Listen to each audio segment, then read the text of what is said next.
Hey guys, welcome back to the channel. This is a story about what if Naruto banished with his inheritance in rwby.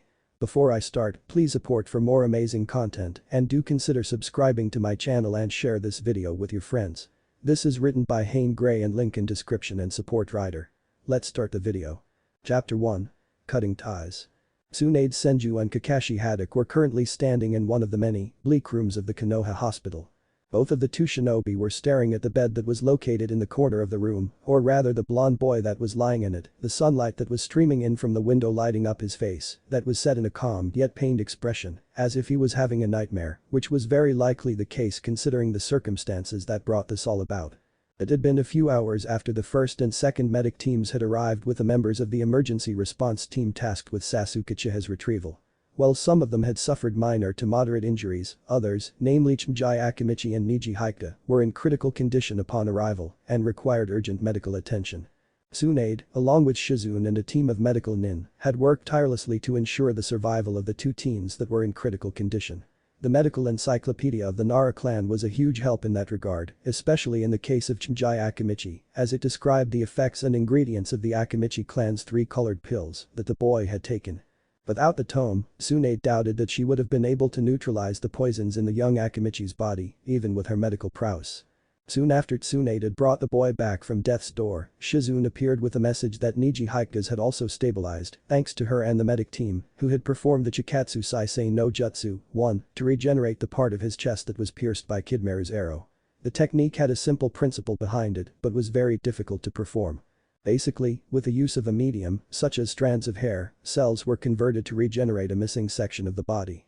The success rate of the treatment, however, was considerably low as it required immense concentration, which had to be maintained over long periods of time. Shikamaru Nara, Kiba Inuzuka and his companion Akamaru had all been patched up as well, the former only suffering from a broken finger, while the other two had broken bones and damaged muscles that primarily required time to mend and heal. The last person of the team, Naruto Uzumaki, was a completely different story. Kakashi had found the boy passed out at the Valley of the End and returned with him shortly after the medic teams had arrived with the other members. As expected, he didn't suffer from any grievous injuries, as all of them were healed by the Kikbi's potent chakra. The young blonde was still completely exhausted and Tsunade didn't put emotional trauma beyond him, considering what he had been through. How's his condition? The question asked by the Cyclopean Jnin next to her pulled Tsunade out of her thoughts. After a few moments of silence, the Hokage replied, stable. All of his wounds were healed by the Kikbi, but he still needs to take it easy and rest for now. The man next to her nodded meekly, his normally stoic face, or what was visible of it, a mask of guilt. He was no doubt beating himself up for what had transpired at the Valley of the End. Tsunade of course didn't blame him for what happened, but that was simply how the silver-haired man saw it, as a failure on his part as their sensei. I should have seen this coming. The blonde woman sighed in frustration, but you didn't, and there's nothing we can do about that now. I'm just glad Naruto came back alive. Kakashi wanted to deny it, but thought better of arguing with her. With a small nod, he turned on his heel and left the room, heading for the place that he always visited when he felt like this. The room fell into a calm silence, only broken by Naruto's light snores, which caused a smile to appear on Tsunade's face as she regarded the boy she considered a grandson. It seemed that whatever bad dream he was having was over, and with a few steps she closed the distance between the two, gently laying a hand on his forehead before leaving the room as well, allowing the boy a well-deserved rest. Mindscape. Naruto awoke to the sound of dripping, slowly blinking and propping his body up as he tried to find the source of the annoying sound. It didn't take long, as he spotted one of the many pipes that ran the length of the ceiling and the water that was dripping down from it. That was when he realized that he had entered that place again. To Naruto, it just looked like a sewer system, akin to the one that he used to hide in when the villagers were out for his blood. But this one was different in that it had a massive room that held a gate spanning from one wall to the other, beyond which was an inky darkness. With a defeated sigh, Naruto let himself fall back into the shallow water that covered the floor of the room, the events of the past day replaying themselves in his mind. The blonde brought a hand up to feel the spot that had a Chidori rammed through it, and sure enough, the wound was completely healed, though he could still feel a phantom pain lingering over that spot. He remembered the glare those cold, unfeeling eyes gave him as his friend rammed his hand through his chest, which most likely would have killed him if he hadn't diverted the attack. Anger bubbled past the grief and sorrow Naruto felt for losing the person he considered a brother, and with a shout of frustration, he clenched his fist and brought it down to the floor, causing the water it hit to splash over him. As a Jinchuriki, Naruto's life had been a living hell, from the relatively harmless glares he received from the villagers to the harsh beatings that he would be dealt frequently. The few proverbial rays of light in that hell had been a few people, one of them being Sasuke. While the last Uchiha considered Naruto anything but a friend, he had acknowledged his strength and the bond that the two had, forged by the pain and loneliness both of them had experienced in their lives. As such, it was beyond painful and infuriating to see Sasuke cut off that bond so easily and without a second thought, while he did all he could to preserve it, going so far as to risk his life to bring him back from the path he had began to tread on. A path that would slowly envelop him in darkness. His hands clenched into fists, and he could even feel his nails digging into his flesh and drawing blood. He didn't notice the small streams of orange chakra slithering out of cage in the large room, converging at and being absorbed into his body, causing his pupils to turn crimson and his nails to sharpen into claws slightly. He was snapped out of his anger as he heard a loud and markedly derisive snort from his right, and turning his head, he quickly found the source of it. Staring down at him with pure contempt and hatred was the Kikbi no Imko. The nine-tailed demon fox. Pathetic human. Drawing on my power again so soon? He asked with barely concealed hatred. Naruto didn't reply to the question, but took a few calming breaths to cool himself down. This seemed to work, as the crimson was drained from his eyes and his nails began to retract. With a sigh, the blonde turned his head back to its previous position, not really in the mood to argue with his tenant. The demon fox noticed this and also the empty look in his eyes as he stared up into the ceiling of the room. With an annoyed huff, he rested his head on his forepaws. Here it comes. Over the centuries, he had had many containers who suffered from the same experience as Naruto did. While that wasn't exactly the case for all of them, it was for the majority. In his knowledge, they wouldn't pass up a chance to complain and rant about their misfortune whenever they were pulled into the seal. That was one of the reasons the fox had such a burning hatred for humans. In his eyes, they were fragile and selfish creatures. Not once had they considered the fact that he himself was suffering as well, seeing as he was the one that was imprisoned after all. No sentient being would be happy to be locked away behind a set of bars, never to see the light of day again, and get passed from Jinchuriki to Jinchuriki, like some kind of toy or a weapon, which was what the hidden villages considered him. Moments passed, and the demon fox heard nothing. Deciding to find out what was taking so long, he cracked an eye open, only to find Naruto's gaze still fixed on the ceiling. You're not going to start ranting and raving about the unfairness of all this? The blonde turned his head to the great bitch. No, he replied flatly. The fox hid the surprise that began to show on his face. What? Why? Naruto sighed, before letting his gaze drift to the floor as he sat up, because it won't change anything. It won't give me back the people that were dear to me, nor will it grant me a better life. Kikbi stared at Naruto for a good minute, as if evaluating him and his response, before he closed his eyes again, a small grin on his face that revealed some of his razor-sharp teeth. Heh, you're alright, brat. Naruto looked up at the bitch, his surprise hidden by an emotionless mask. From the few encounters he had with the fox, he knew that he hated humans more than anything else in the world and would like nothing more than to rip each and every one of them apart. So, it came as quite a surprise to have the demon fox approve of him so easily. Deciding not to ponder on that for too long, Naruto thought about what he was going to do now. The blonde was sick of it, sick of the pain that the village and its inhabitants had brought him. And now even the person he considered a brother had abandoned him, never mind the fact that he attempted to kill him for the sole purpose of gaining power.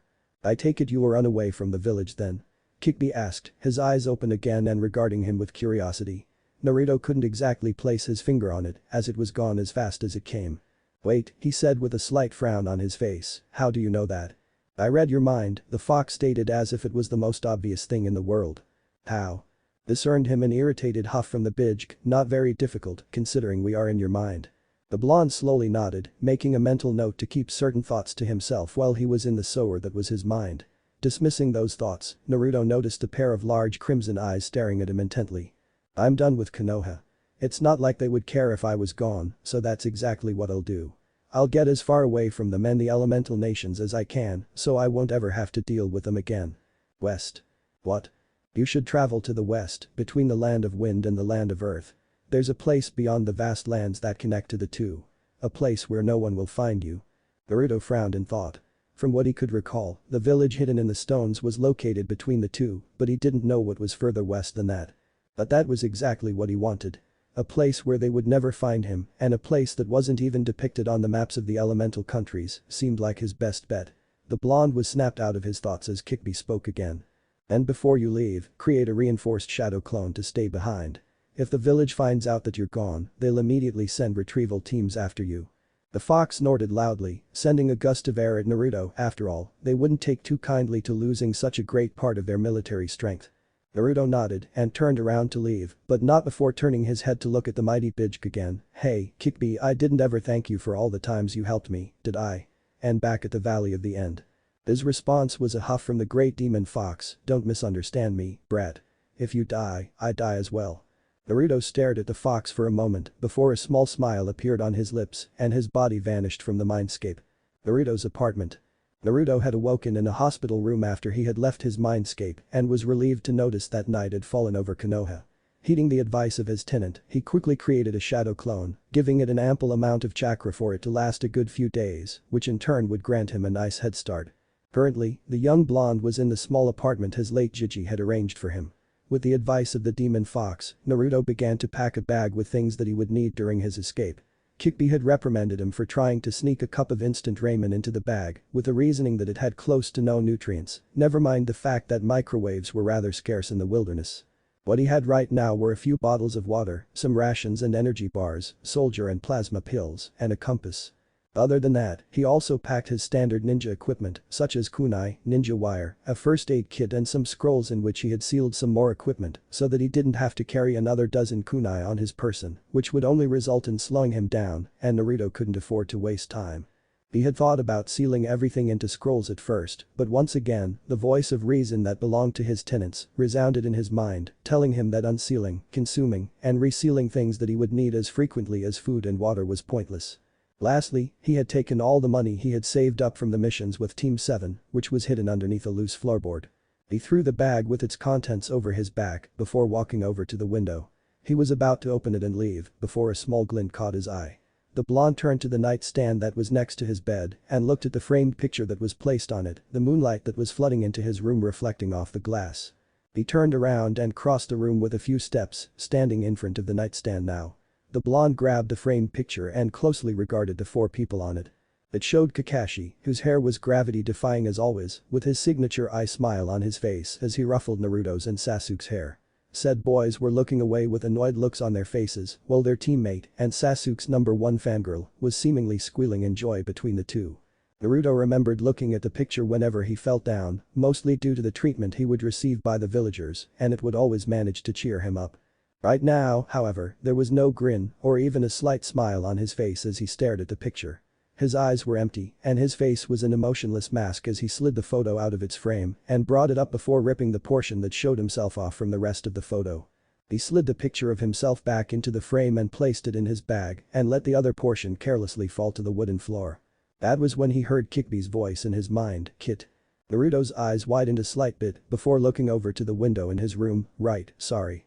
With that, he quickly exited his apartment via the window, making his way to the gates as he melted into the shadows of the allies. A couple minutes later, Naruto arrived at one of the gates leading out of the village and silently cursed under his breath when he noticed the two gate guards, Izumo and Kitetsu, standing to either side of said gate. Still, he considered himself lucky. With all that happened recently, he would have expected security to be considerably tighter. "Henge," he whispered, after which he transformed into a small fox with gray and orange fur. "How very subtle," Kikbi remarked sarcastically. "I couldn't think of anything else, so can it? Can you do anything to mask my chakra?" "I can, but not for long because of this damn seal suppressing my influence." "It'll have to do," Naruto thought as he, in fox form, slowly padded his way up to Kitetsu, who was talking to his partner while they kept watch, and quietly slipped between his legs. Sticking to the outer wall that encircled the whole village, Naruto began to quickly get out of their sight. He faintly heard Izumo ask his partner if he had seen anything just then, to which the other replied that it was probably just a cat. Naruto paid no mind to that as he darted into the treeline, entering the vast forest that Konoha was famous for. He released the henge and took to the trees, moving as fast as he could without sparing the village another glance. 2 days later. The moonlight glittered faintly in the stream nearby which Naruto had set up his camp for the night. For the past 2 days, the young blonde had been on the move non-stop without taking a break or even slowing down. Eventually though, his tenant had forced him to stop and get some rest, as tree hopping for so long would cause him to collapse from exhaustion soon, even with his enormous chakra reserves that the blonde prided himself in.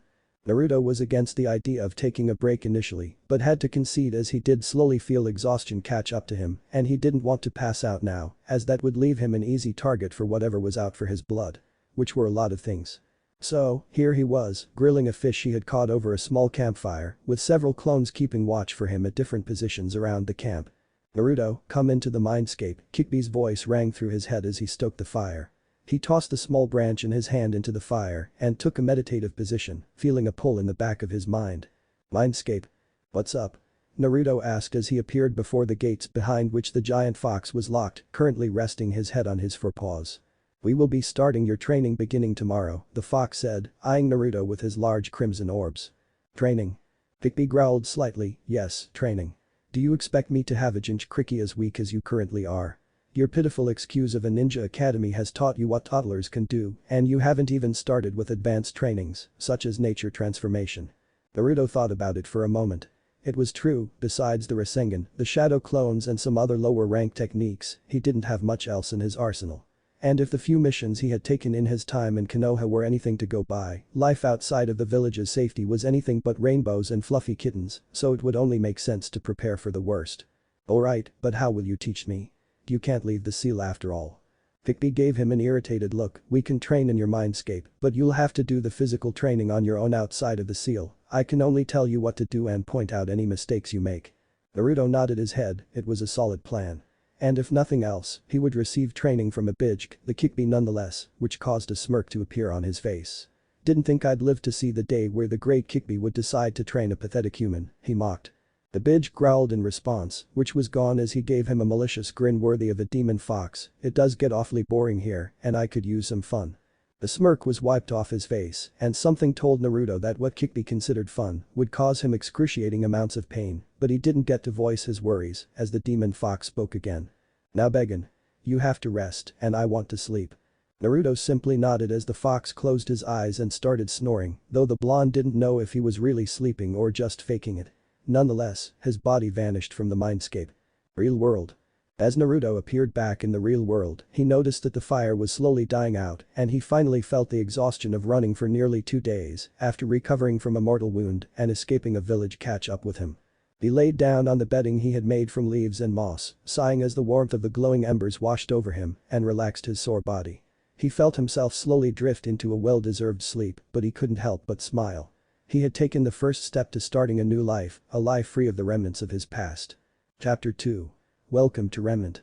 Naruto stood leaning against the railing of the ship he had boarded a week ago, breathing in the fresh ocean air as he stared out into the vast blue nothingness that was the ocean before him.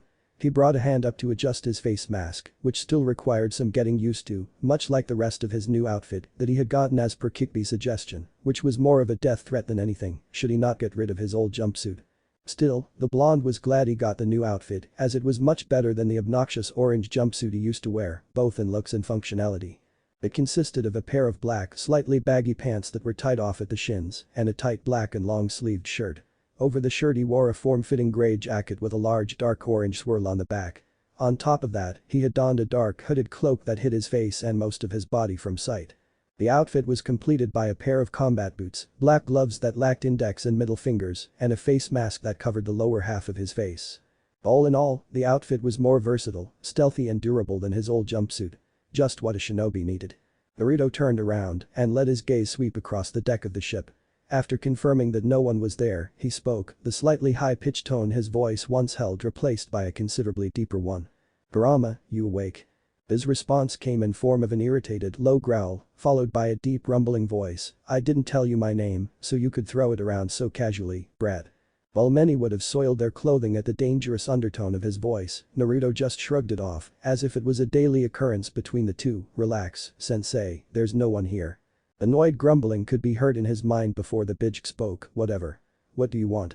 The smile on Naruto's face disappeared and his now angular face took on a more thoughtful and serious expression. "This place you told me about, Remnant, what's it like there?" Kurama had told Naruto about Remnant during the second year of his defection when Naruto had asked him about a place where he could start a new life. Sure, traveling had been a lot of fun for the blonde and he had learned a lot during that time, but he eventually did have to find a place to settle down. A new home. So the fox suggested Remnant as a possible destination and told him what little he knew about it, which was what his father had told him when he was young. That was another topic that they had argued about many times.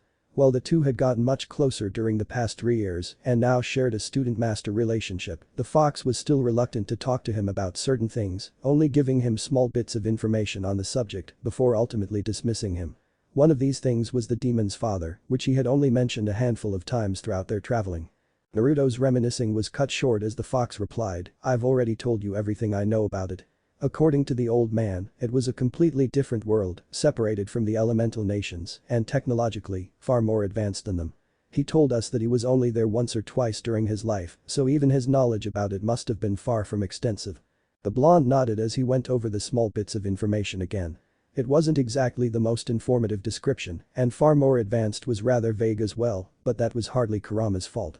He decided to put those thoughts on the back burner for now and addressed another matter that had been on his mind for quite some time now. "Kurama, why won't you tell me about him?" The demon fox growled and replied in a dangerous tone, because doing so would be an insult to him. Naruto sighed, half in frustration and half in defeat, but to his mild surprise, the fox continued, "I will tell you this much, however. That man was a god among humans, greater than any of you ever were or will be, and he was the one human that held the respect of my brethren and I, to this day." There was a pause before the ancient demon spoke again, "Now, stop pestering me. If I am not mistaken, we are to arrive soon." The blonde wasn't exactly satisfied with his answer, but nodded nonetheless and cut off the mental connection between him and his tenant. He knew better than to push the bitch. With another sigh, he turned around and true to Kurama's words, Naruto was able to see a mass of land far off in the distance. The blonde figured that he might as well use the time left to their arrival to meditate, and so he sat down in a meditative position and began to relax and slow his breathing. 2 hours later. Naruto's meditation was interrupted by a voice behind him. He exhaled slowly and stood up. Turning around, the blonde came face to face with the captain of the ship. A burly man in his mid-40s, with a scraggy beard and breath that smelled heavily of alcohol. "Well, here we are. Sorry kid, but the nearest port is 15 miles from here and the money you gave us was only enough to get you this far. So, unless you want to travel back, I'm gonna have to ask you to swim the rest of the way." A year ago, the language the man was speaking would have made no sense to Naruto, but thanks to Kurama, he was now fluent in English. The reason for him teaching his container the language was due to the fact that no one spoke Japanese in this part of the world. Naruto found that out the hard way, about a year after his defection. He had just crossed a barren wasteland that was beyond the land of wind and the land of earth, and as he arrived in a small village a few hours later, he was surprised to find out that no one understood him, and vice versa. Luckily, Kurama, being the millennia-old demon that he was proficient in more than a handful of tongues and languages, English being one of those. So he decided it would make sense to teach it to the blonde. The learning curve was quite steep, what with all the differences in the two languages, but after a year and a half of studying, Naruto could now read, write and fluently speak English. Back in the present, the blonde turned around and gazed at the shore of wherever it was they had arrived at and noticed the lack of a port or harbor. He took a few moments to roughly estimate the distance between the ship and the shore, and with a small grin that was hidden behind his face mask, the blonde turned to the captain and replied, "That's alright, I'll just walk." The captain gave him a weird look, but before the man could voice a reply, which probably would have been something along the lines of, "Are you mad?" Naruto jumped off the ship. The captain, along with the crew members that saw this, ran to the railing and peered down the side of the ship, amazed to see the blonde actually standing on the surface of the water. With the last adjustment of his hood, he began walking in the direction of the shore in an almost leisurely pace, as if nothing was out of the ordinary. Well, nothing was out of the ordinary, for Naruto at least. Without a care in the world and ignoring the several pairs of eyes glued to his back, he continued on his way to the shore, beyond which began a dense forest. Several hours later. After Naruto had reached the shore, he noticed a lack of anything that would suggest human presence, so he decided to make his way through the forest. If he had any luck, he would stumble upon a city or a village beyond it. Currently, the blonde had just happened upon a clearing in the vast forest, the annoyance and irritation of a several-hour-long tree-hopping session beginning to show on his face in form of a slight scowl. Deciding to take a small break from tree-hopping, Naruto jumped down into the clearing. As he approached the middle of said clearing, his eyes narrowed and his body tensed. As anticipated, he heard Kurama's voice in his mind, "Naruto. I know." The chirping of birds and singing of cicadas that was heard a moment ago came to an abrupt halt, which only served to prove Naruto's and Kurama's rising suspicions right. Something was wrong. Suddenly, black blurs shot out of the tree line and into the clearing from all directions, prompting Naruto to pump a large amount of chakra into his legs and jump up into the air and above the clearing. Not a second later, the black blurs converged in the middle of the clearing, where the blonde had been standing before. From above, Naruto could clearly see what had tried to assault him, and what he saw caused a frown to appear on his, and unbeknownst to the blonde, on Kurama's face. Looking up at him with burning red eyes were half a dozen creatures with pitch black fur and protrusions along their arms and spines that looked like bones. They also seemed to be wearing masks made out of the same bone-like substance, but with red lines running along them and forming patterns on the mask. Kurama, what in Kami's name are those things? I don't know. I'm seeing these things for the first time as well. Now that was weird. Being a bitch, Kurama had been around for a long time. Upwards of a few millennia from what Naruto knew. As such, he had knowledge over a myriad of things, both of demonic and of human origin, so for him to now know about something was unsettling, to say the least. He didn't have time to ponder on it though, as two more of the creatures shot out from the trees below him, attempting to intercept him in the air. Keyword. Attempted. Naruto smirked as he flipped mid-air and blasted himself towards the earth with a burst of chakra, a Rasengan already forming in either hand, completely without the help of shadow clones. He rammed the two spheres into the ascending creatures, which resulted in all three of them crashing down into the clearing.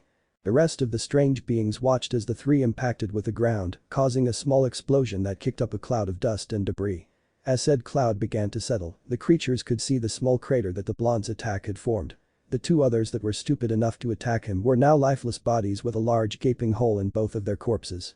Meanwhile, the blonde was wiping off some of the dust from the shoulder of his jacket before turning to the remaining creatures that were still processing what had just happened.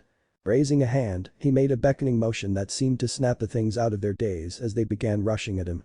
Naruto slipped into his combat stance as he engaged them into jutsu, dodging and weaving through their attacks, which wasn't a very difficult feat, seeing as they were uncoordinated and almost clumsy. That didn't mean he would get careless though. Kurama had drilled into his head during their training that he should never underestimate an opponent and never let his guard down during a fight, no matter how easy it seemed. And if the sharp claws and fangs were anything to go by, a swiper bite from one of these things would be anything but a pleasant experience. He stepped to the side as one of the creatures lunged at him and brought his hand, which was gripping a kunai, down on his back. He raised an eyebrow in surprise as the kunai bounced off the creature's skin, without leaving as much as a scratch. The being used this chance to lash at him with its claws, only for Naruto to jump back. He didn't waste any time as he threw the kunai, but this time, he had channeled wind chakra into the blade, increasing the sharpness and range of it considerably. So much so that one could see the air being cut as it sailed towards its target, leaving a thin white streak in its wake. This time however it had no problem piercing through the creature's skin and right through its throat. Instinctively, the blonde ducked underneath a swipe aimed for his head before channeling chakra into his fist, turning around and ramming it into the chest of the creature that tried to blindside him, sending it flying into a tree which splintered and broke from the force of the punch. Naruto didn't pay any attention to that as more of the beings came at him from all sides. He caught a clawed hand mid-swipe and swung the owner of the limb around, slamming the creature into the others and causing them all to fall to the ground. Before they could even recover, a clone appeared above each one of them and with a sickening crunch, snapped their necks. After dispelling the clones, Naruto scanned the clearing and noticed that the creatures were all taken care of. The blonde took a few steps to one of the bodies that was lying in the crater, intent on closer examining just what it was that had tried to kill him. He tried to turn the grotesque body of the being around, but before his hand could even make contact with it began to evaporate. With a slight hissing sound, the corpses slowly began to evaporate into a black smoke that rose into the sky before disappearing completely. Shortly after, all the bodies were gone, and Naruto stared blankly at where one of them had been a minute ago. What the hell was that? Creatures of Grimm. Naruto turned around to see a figure standing at the tree line, partially hidden by the shadows. Again. A chuckle escaped the person's lips as he slowly walked into the clearing, revealing himself to be a middle-aged man with light gray hair and brown eyes, underneath which a pair of shaded spectacles rested. He wore a dark suit over a vest with a green shirt underneath and a simple pair of dark green pants. The man also had a green scarf wrapped around his neck with a small cross-shaped emblem pinned to the front. Creatures of Grimm. Tell me, you aren't from here, isn't that correct? No, I've traveled here from a faraway place. It wasn't a lie, but Naruto didn't exactly want to tell a stranger he had traveled here from the elemental nations after defecting from his village. The man seemed to realize that the blonde wouldn't give him any details on that and continued, that was quite a show you put on there, you would make a fine huntsman with skills like that. May I know your name? Naruto. Naruto Uzumaki. And who are you? The man gave him a small smile, you can call me Professor Osborn. The blonde didn't comment on the lack of a first name and recalled what he had said before, you said something about me making a fine huntsman. What do you mean? You really do not have any knowledge about where you are? About Remnant? Naruto shook his head. No, my mentor told me a little about it, but other than the fact that the people here have very advanced technology, I know nothing.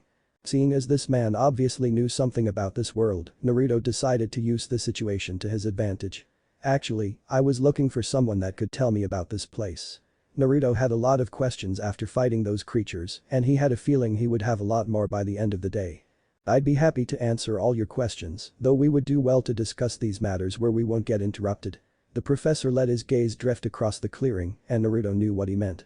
Alright. So, how do we get out of this forest?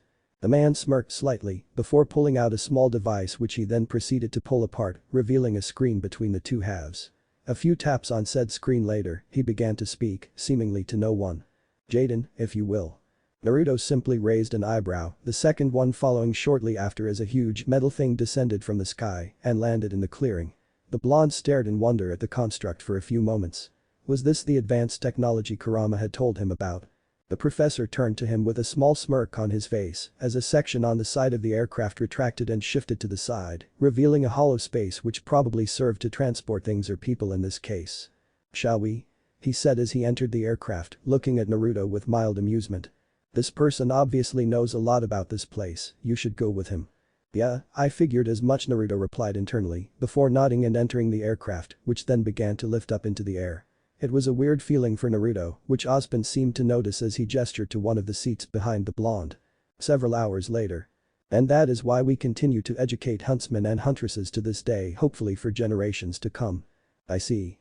Naruto stared at the man before him with a blank face. They had arrived at Beacon Academy a few hours ago, which Ozpin was the headmaster of. Naruto had to admit he was surprised and slightly impressed by the aircraft that picked them up, but that was nothing compared to the academy itself. It was a truly impressive sight. There was a long avenue that was flanked by trees and light poles, which had flags draped around them. The avenue led to what looked like the main academy buildings, which could be accessed by the large and equally impressive main doorway. There was also a stone statue on the campus of the academy, displaying two people. A man and a woman, dressed in robes with hoods draped over their heads. The former of the two held a sword in one hand, raising it above his head in a triumphant gesture. The latter, who also seemed to be a little younger than the man, was looking off into the distance. Naruto didn't recognize either of them, which wasn't surprising. He did however recognize the two things below them. The same creatures that had attacked him in the clearing. Beolds, as Ozpin had told him. They continued on to the main tower of the academy, where Ozpin's office was located. It was a weird office, to say the least. The room was round, with pillars spaced evenly around to support the roof. Between the pillars were glass windows with a light green tint. The room was also filled with a large amount of gears, some bigger than others, but all turning in a slow speed. The larger ones were suspended from the roof by metal rods, and there were also some on the side of the room, which were locked inside a half-moon-shaped case with a glass pane covering it. Naruto didn't know if the gears actually served a purpose or were just there for decoration. He didn't have much time to think about it though, as the man had ushered him to his desk.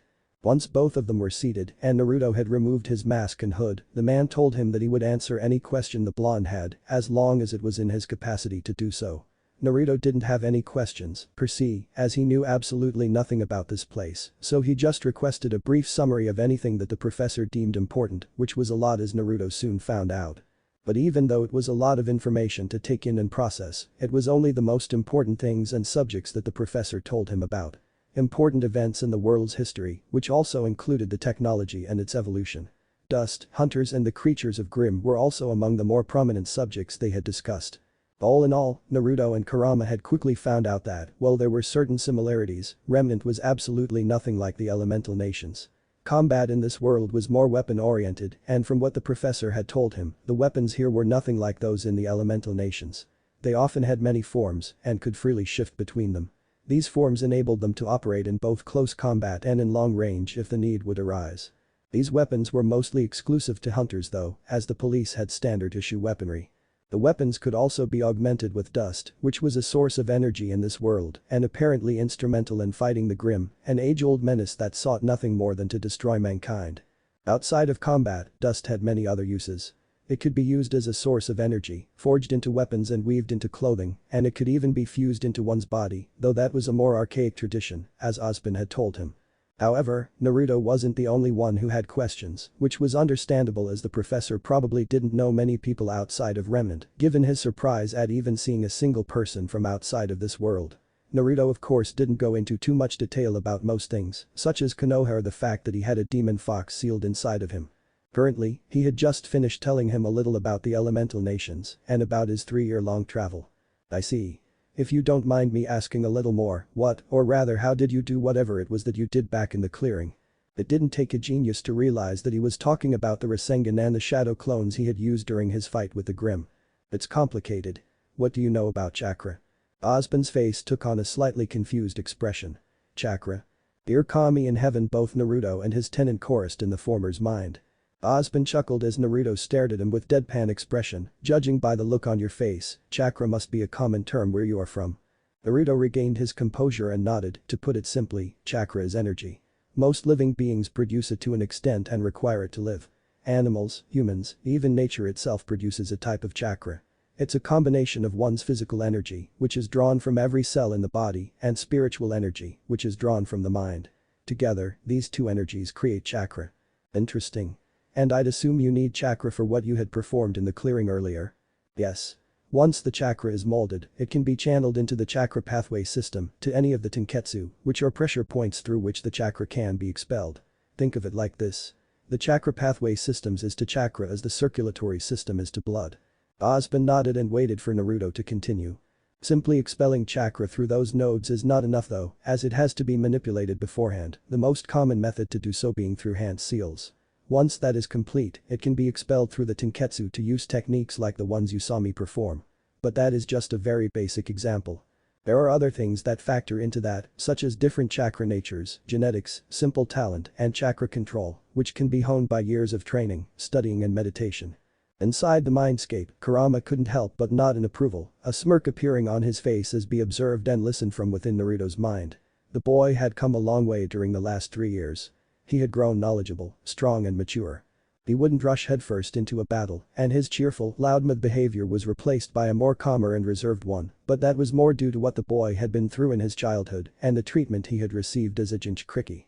One thing that had always stuck to the blonde though was his talent for playing pranks. He had pulled a few on the mighty Bijk himself, but Kurama just chalked that up to the phrase old habits die hard, even though he knew that it was partially due to his influence on the boy, seeing as he was a fox after all. Back in the present, the professor nodded absently, no doubt processing all the information about the intricacies of chakra. A moment later, the faraway look in his eyes was gone, and he spoke again, this chakra it sounds almost like aura. Aura? Naruto cocked his head to the side. Yes, aura. It is the manifestation of one's soul, and can be used as a weapon, shield, or even to heal wounds. Mind you, the effectiveness of all three depends on the innate skill, talent, and experience of the user. It does seem to bear a small resemblance to chakra, but it sounds almost like an inferior version of it. The professor nodded understandingly, yes, I figured as much seeing what you can perform with chakra. That aside, do you have any more questions? Yes, regarding the hunters. Oh? Osban raised a single brow in curiosity, but there was a small smirk playing across his lips. How do I become one? The smirk was now replaced by a serious expression as he adjusted his spectacles a slight bit before speaking, his tone all business now. Standard procedure for aspiring hunters would require the attendance of special schools, such as Signal, which is just off the east coast of Vale. There you would receive basic combat training, among other things. Upon graduation, you would then be invited into an academy dedicated to educating hunters, such as Beacon. He gave the blonde before him another small smile, but, seeing as you are obviously very talented in regards to combat, the first step can be skipped and you can join Beacon directly if you pass the entrance exam. I see. Well, that's all fine and good, but, correct me if I'm wrong, wouldn't I need legal documents and an identity for that? Right now, I don't even exist here. That was something he had thought about for a while now. Obviously, he wouldn't get very far in any city or village without some sort of identification, and getting those documents would be a hassle, since they would surely require some information that he wasn't willing to forfeit. A small amount of mischief leaked into Osban's smile as he folded his hands in front of him and replied, let that be my problem. Naruto's sweat dropped, he'll forge the documents. He'll forge the documents. Naruto's sweat drop increased in size, causing his head to slightly tilt to the side, are you sure you're a headmaster? Yes, I simply don't prohibit myself from bending the rules a little when the situation calls for it. The blonde chuckled lightly, I understand. Once again, the smile adorning Osban's features was gone, replaced by a serious expression, if you don't mind, I have one more question for you, Mr. Uzumaki. Go ahead. Why do you want to become a hunter? Naruto sighed and formulated a reply in his mind before he answered. I've left my old life in the past, as you probably already have picked up from what I've told you about myself so far. Osban nodded and Naruto continued, for the past 3 years, I've been traveling, with no real purpose. When my mentor told me about Remnant, I didn't know what to expect, but now that I'm here and you've told me about what's going on, I want to use my powers to help the people of this world and start a life without. Something flashed in the blonde's eyes, but it was gone so fast Osban couldn't quite make out what it was. Actually, never mind. Osban stared at Naruto for a while, thinking over his response, before sighing and nodding, I see. I hope that you will be able to find purpose in your life here in Remnant. Naruto nodded and gave the man a thanks, before speaking again, the tension that was in his voice before now gone, so, when can I start here at Beacon? The next semester starts in 2 months, so you could use that time to study and get used to how things work here in Vale, and Remnant in general. I can organize a place for you to live during those 2 months, and all you expenses will be paid for. What? The next semester? It's star. No, the second part. Osban raised an eyebrow in mild curiosity as he reiterated what he had just said, an apartment will be organized for you in Vale, and your expenses will be paid for. Is there anything wrong with that? Ah, no, it's nothing.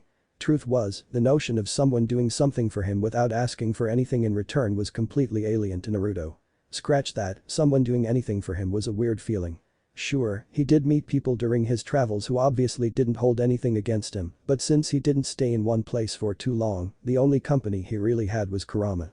Not that that was a bad thing. On the contrary, Naruto was extremely thankful to the Bijj for all he had done for him, and the two had grown rather close during the 3 years, not only as a student and his teacher, but also as partners and as friends. Mind you, the fox would probably try to kill him if he were to ever state that aloud. Well, if that is all, Mr. Uzumaki, I will have someone escort you to the residential district in Vale and help you settle in. Just be at the place where we arrived with the airship earlier in 15 minutes. Naruto gave him a small smile and nodded, thanks. Ah, and before you leave, he opened a drawer to his left and reached into it, pulling out a small device. The same one he had seen the professor use earlier. He then held it out for Naruto to take this. If you need to contact me, just pull the 2 sides apart and tap my name on the screen. Naruto nodded as he grabbed the device and slid it into a pocket in his jacket before turning around and making his way to the exit. Oh, and Naruto, Osban called from behind his desk, causing Naruto to turn around once again. Welcome to Remnant, he smiled. Chapter 3. Explosions, Snowflakes, and Blondes. According to Naruto's internal clock, it was just past 1 in the afternoon as he walked down one of the many busy streets of Vale. 2 months had passed since he arrived in Remnant, or Vale to be more specific. After his talk with Osban, he had been escorted to a small apartment in the residential district of Vale. It was a nice, spacious 2-room apartment, complete with furniture and appliances. More than Naruto had expected for his rather short stay, never mind the fact that he was almost a complete stranger to Osban. Not that he didn't appreciate it. On the contrary, he had been very grateful for the living arrangements and the fact that the professor came up for his expenses, which he did try to keep to a minimum. Most of his time in Vale was spent on studying and reading about the world of Remnant and its history, something he had been able to do very efficiently thanks to his shadow clones. Whenever he visited the public library, he would borrow a wide variety of books, which he and his clones would study back at his apartment, but sometimes he left that task to them while he was out training in the forests bordering on Vale, or simply taking a stroll through the city. Speaking of the city, now that he actually experienced life here in Vale for a bit, he noticed that it wasn't completely unlike Konoha. The greatest differences lied in the city's infrastructure, in which Vale had taller buildings, called skyscrapers, and broader roads to fit cars, which had taken Naruto some time to get used to. Aside from that, and the way the people here looked and dressed, it really was almost like Konoha. Well, minus all the death glares and beatings he received while walking through the village. But where Jinchuriki were cast out, shunned and discriminated in the elemental nations, here in Remnant, it was the Faunus that were the social outcasts. They were humanoid beings with animal traits, such as ears or tails, as the books in the library described them. For Naruto, they were like any other human living in Remnant, and they reminded the blonde Uzumaki of himself and his time in Konoha. While the treatment they received wasn't nearly as bad as Naruto had it back in his old village, it was still harsh. Shops would refuse to sell to them, let alone grant them entrance, and people would publicly ridicule them. It made Naruto's blood boil when he witnessed it, and Kurama had to talk some sense into him before he leveled the surrounding few blocks. That wasn't to say that the ancient Bijj was okay with it though. He had considered giving Naruto some chakra for the sole reason of ripping a few of those people to shreds.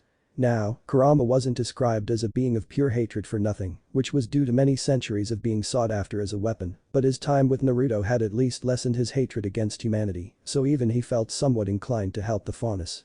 Nevertheless, seeing as homicide was quite high on the list of things Naruto could not afford to do, he settled for the next best available option. Pranks. Oh, how he had missed giving shops a nice in and exterior redesign, whether it be in neon pink or his signature orange. The blonde Uzumaki and his tenant always had a good chuckle when the incident started to appear in the local newspaper, showing pictures of fuming shopkeepers standing in front of their newly painted shops, obviously ranting and raving as the pictures were taken. Naruto chuckled lightly as he remembered one of the times that had happened, causing a few people that were passing by to give him weird looks. The blonde didn't mind that in the least though as he continued on his way to where the airships would pick him and the other students up for the flight to Beacon. That was when he heard an all too familiar phrase. "Get out of here you filthy Franus thief." The blonde turned to look across the street and he saw a bakery with various cakes and sweets on display behind a glass window. That wasn't what caught his attention though, but rather the fuming baker with a loaf of bread in his hand as he shouted at a little Franus girl. Her cat-like ears were drooped and she was silently sobbing as the man continued to shout at her in anger and disdain. Her hands were idly fiddling with a dirty rag of a t-shirt she was wearing, no doubt hoping for it to stop. Naruto's fists clenched, but he didn't act on the urge to beat the man to a pulp. The blonde crossed the road in a blur and appeared next to the girl, causing both her and the baker to shift their attention to him as he spoke, his tone dangerously calm and polite, though the man didn't seem to catch up on that. "Excuse me, sir, what seems to be the problem?" The baker smirked smugly, no doubt assuming that the black-clad man would join him. "This filthy Franus tried to steal from me." As if to emphasize his point, the man raised a loaf of bread in his right hand and waved it around. Stealing is very wrong for a young girl like you," Naruto told the Franus girl in a stern voice, causing her to flinch, and the smug smirk the baker was sporting to grow even larger. Naruto then bent down to face the girl and whispered, "I, on the other hand, have no such qualms." With a smirk that was hidden behind his mask and a small wink, Naruto straightened and turned to the baker, or rather his shop behind him and pointed at the window with an almost bored expression. Sir, there's another one." The baker immediately turned around, only to see one of the luxurious-looking slices of cake he had out on display gone, but to his surprise, there was no one inside of the bakery. With a furious expression on his face, he turned around, only to see the stranger and the girl gone, along with the loaf of bread he had in his hand, which was replaced with an afterimage that dissipated a second later. Naruto chuckled lightly as he heard the baker explode in fury. "I guess he noticed that I stole the bread as well," he said as they rounded a corner, with the young girl leaning against the wall and taking a few breaths. "Here," Naruto said as he handed her the slice of cake and the loaf of bread, which caused her sapphire blue eyes to sparkle brightly and her ears to twitch, something the blonde found to be rather adorable. Thank you, mister," she said happily, her face lit up with joy. Naruto gave her a sad smile and ruffled her hair. "It's alright, I..." Before he could finish the sentence, he heard the voice of another child, Sapphire. Turning around, he noticed two young Franuses running in his direction, both of them around the girl's age. He was about to say something before one of them, a young boy with red hair and what looked like wolf ears, charged at him, his fist cocked back to deliver a punch to the blonde. Said blonde raised an eyebrow in curiosity before simply sidestepping the clumsy attack, causing the boy to slam into the wall if Naruto hadn't hooked a finger underneath the collar of his shirt before he did so. "Get away from her," he shouted as he whirled around, throwing another fist which the blonde dodged easily. That was when the girl with the cat ears and blue eyes called out, Stop. He helped me." His previous anger now replaced by surprise, the boy turned to his friend, seeing a loaf of bread and a piece of cake in her hands. That was when the other boy arrived, who had black hair with raccoon ears poking out of it and also a raccoon tail that swayed slowly behind him. "You helped her?" One of the two boys, Flame, who was probably also the leader of the trio, turned to Naruto with a small amount of suspicion in his eyes. The blonde's eyes didn't betray anything as he leaned down a bit and flicked the boy's forehead with his index finger, causing him to yelp in pain and his companions to giggle in amusement. "Hey. What the hell was that for?" "For attacking me. But I didn't even hit you." "Of course you didn't. You're a few decades too early, kid." The boy began to grumble something under his breath, his face sporting a mixture of annoyance and frustration. Naruto reached down to ruffle his hair. "These two are your friends, right?" "Yeah, what's it to you?" A small smile appeared on Naruto's face, though it was hidden by his mask. "Nothing, I was just curious. Take good care of them." With that, he turned and began to leave. "You bet I will." The boy called as Naruto began to leave. The blonde simply continued on, throwing a wave over his shoulder, and out of the corner of his eye, noticed a shadow quickly dart into an alley. Airship, 1:15 p.m. Naruto was currently sitting on one of the rows of seats on the airship he and the other students were on. He had boarded it a few minutes ago and was now busy observing his soon-to-be peers, who, tersely said, didn't look interesting at all. His gaze drifted across the room until it landed on two girls that seemed to stand out from the crowd. The older one of them, who currently had the other in a bone-crushing hug, had long, messy blonde hair, which was just a shade lighter than his own. Her outfit consisted of a tan vest, which she wore over a yellow top with a black crest that looked like a burning heart. She also wore short black shorts, over which she had a white backskirt and brown leather boots that reached to just below her knees. The other one, who seemed to be around a year younger than Naruto, seemed to prefer darker colors, as her outfit was mostly black with a red trim. Even her hair was black with a red tint to it. Other than that, she wore a black blouse, a black combat skirt and a deep red cape that flowed down her back. "Oh, I can't believe my baby sister is going to beacon with me. This is the best day ever," Yang said in a cheerful tone, after which she released her sister, who had already begun protesting due to lack of oxygen. "Please stop." "But I'm so proud of you," the blonde replied with a large smile on her face. "Really sisses, it was nothing." "What do you mean?" "It was incredible. Everyone at Beacon is going to think you're the bee's knees." The young girl apparently disliked the idea of that happening. "I don't want to be the bee's knees, okay? I don't want to be any kind of knees. I just want to be a normal girl with normal knees." Her sister's expression softened slightly. "What's with you? Aren't you excited?" The girl sighed in response. "Of course I'm excited, I got moved ahead 2 years. I don't want people to think I'm special or anything." Her sister gave her a comforting smile as she walked over to her and threw an arm around her shoulders. "But you are special." Naruto stopped listening to them as his and the students' attention shifted to the hologram that popped up in front of one of the windows of the ship, displaying a mugshot of a man with orange hair, with bangs that swept to the side and covered half of his face. A voice began talking about the notorious criminal Roman Torchwick, who had apparently robbed a dust shop and was still evading authorities. Shortly after the man was done, the picture changed to that of a woman with silver hair, who began to report about a civil rights protest, which was apparently disrupted by the White Fang, a political organization that, from what Naruto knew, started out as a symbol of peace between humans and Franus, following the end of the Franus rights revolution.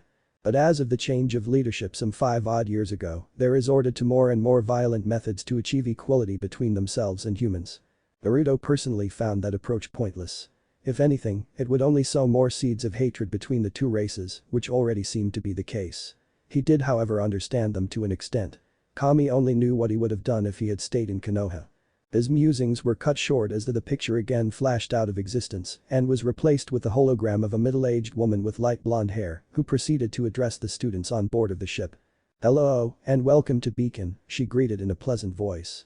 Naruto heard the older of the two sisters he had observed before ask the other, "Who's that?" She received her answer not a moment later as the woman introduced herself. "My name is Glinda Goodwitch." "Oh. You are among a privileged few who have received the honor of being selected to attend this prestigious academy. Our world is experiencing an incredible time of peace, and as future huntsmen and huntresses, it is your duty to uphold it. You have demonstrated the courage needed for such a task, and now it is our turn to provide you with the knowledge and the training to protect our world." The person, or rather their hologram, then faded out of existence, revealing Beacon Academy beneath the airship. Various students rushed to the windows to get a look at it, oohing and ahhing at the impressive sight. Naruto remained in his seat and looked over his shoulder at the town below. His enjoyment of the sight was cut short though, as he heard rapid footsteps and groaning behind him. Turning his head, he saw a blond guy about his age run past him, one hand covering his mouth as he began to retch. He was stumbling over to the blonde girl from before, causing Naruto to sweat drop and his tenant, who was watching everything, to chuckle in amusement. 3, 2, 1. Leerg. "Oh, Yang, gross.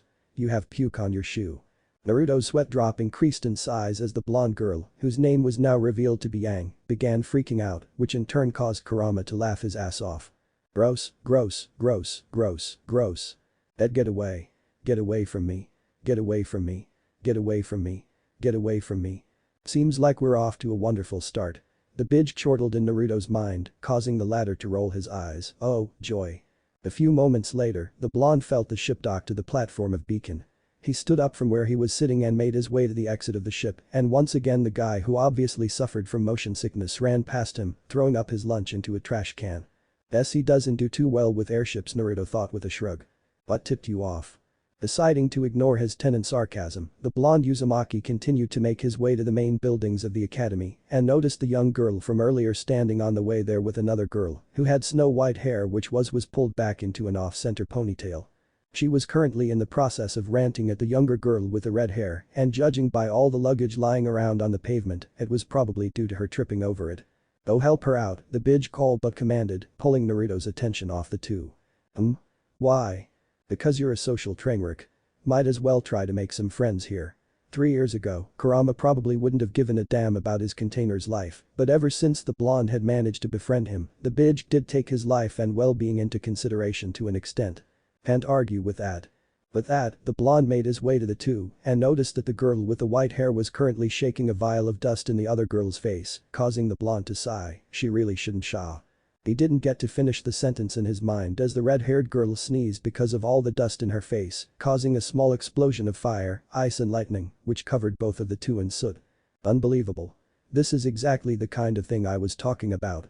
The white-haired princess exclaimed as she shook the soot off and glared at the other girl, but before said girl could reply, Naruto stepped in. "You know, it was your fault for shaking the vial around like that," the blonde stated in an almost casual tone. Anyone used to handling dust should have known that it was extremely volatile, even more so when ground to actual dust. He received a glare from the girl he had dubbed Snowflake, and just who are you?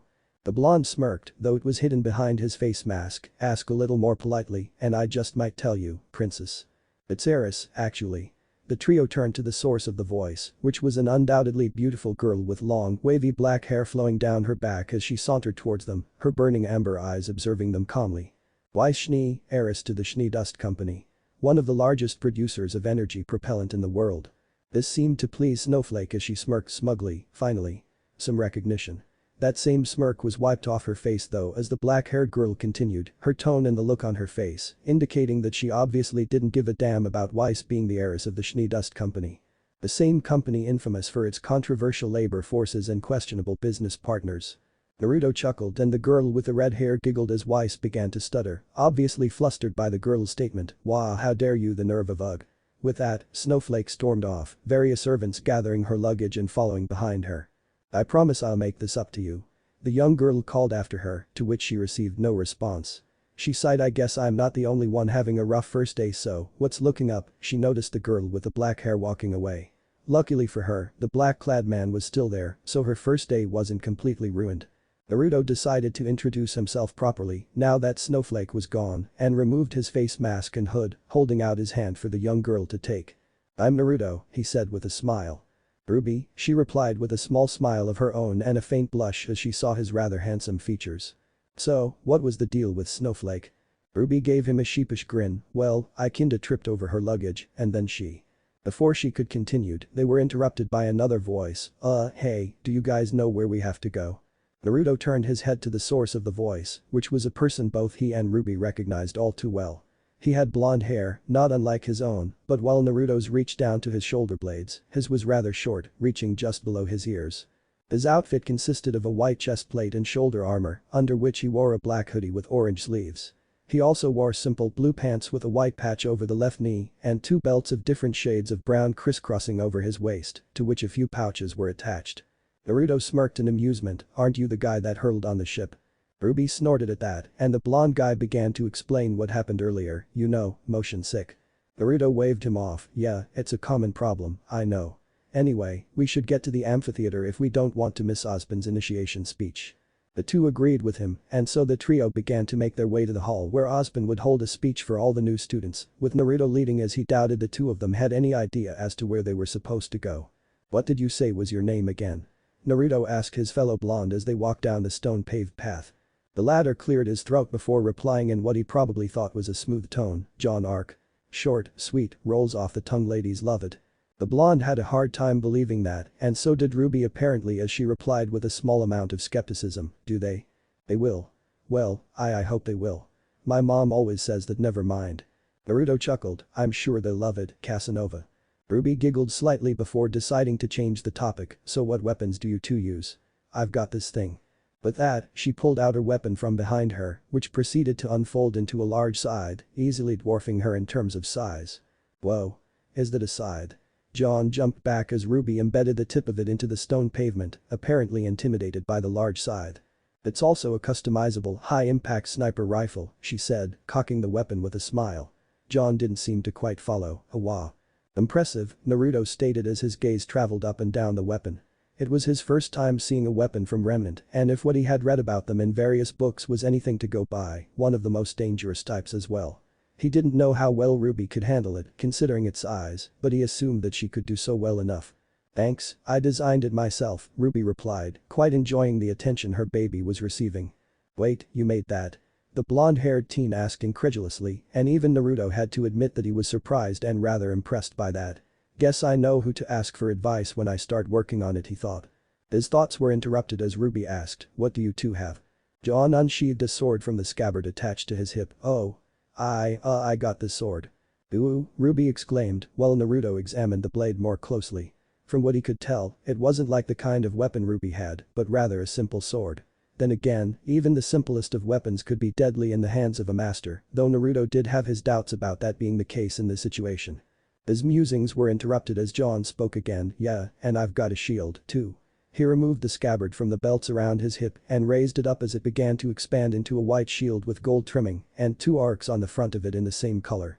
"So, what do they do?" Ruby touched the shield and accidentally triggered its mechanism, causing it to retract and expand rapidly as John tried to catch it. "The shield gets smaller, so when I get tired of carrying it, I can just put it away." "That wouldn't have any impact on its weight though, would it?"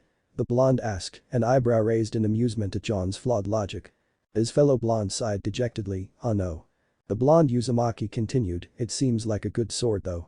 Where I come from, we use these kinds of weapons as well." This seemed to lift his spirits a slight bit as he gave him a smile.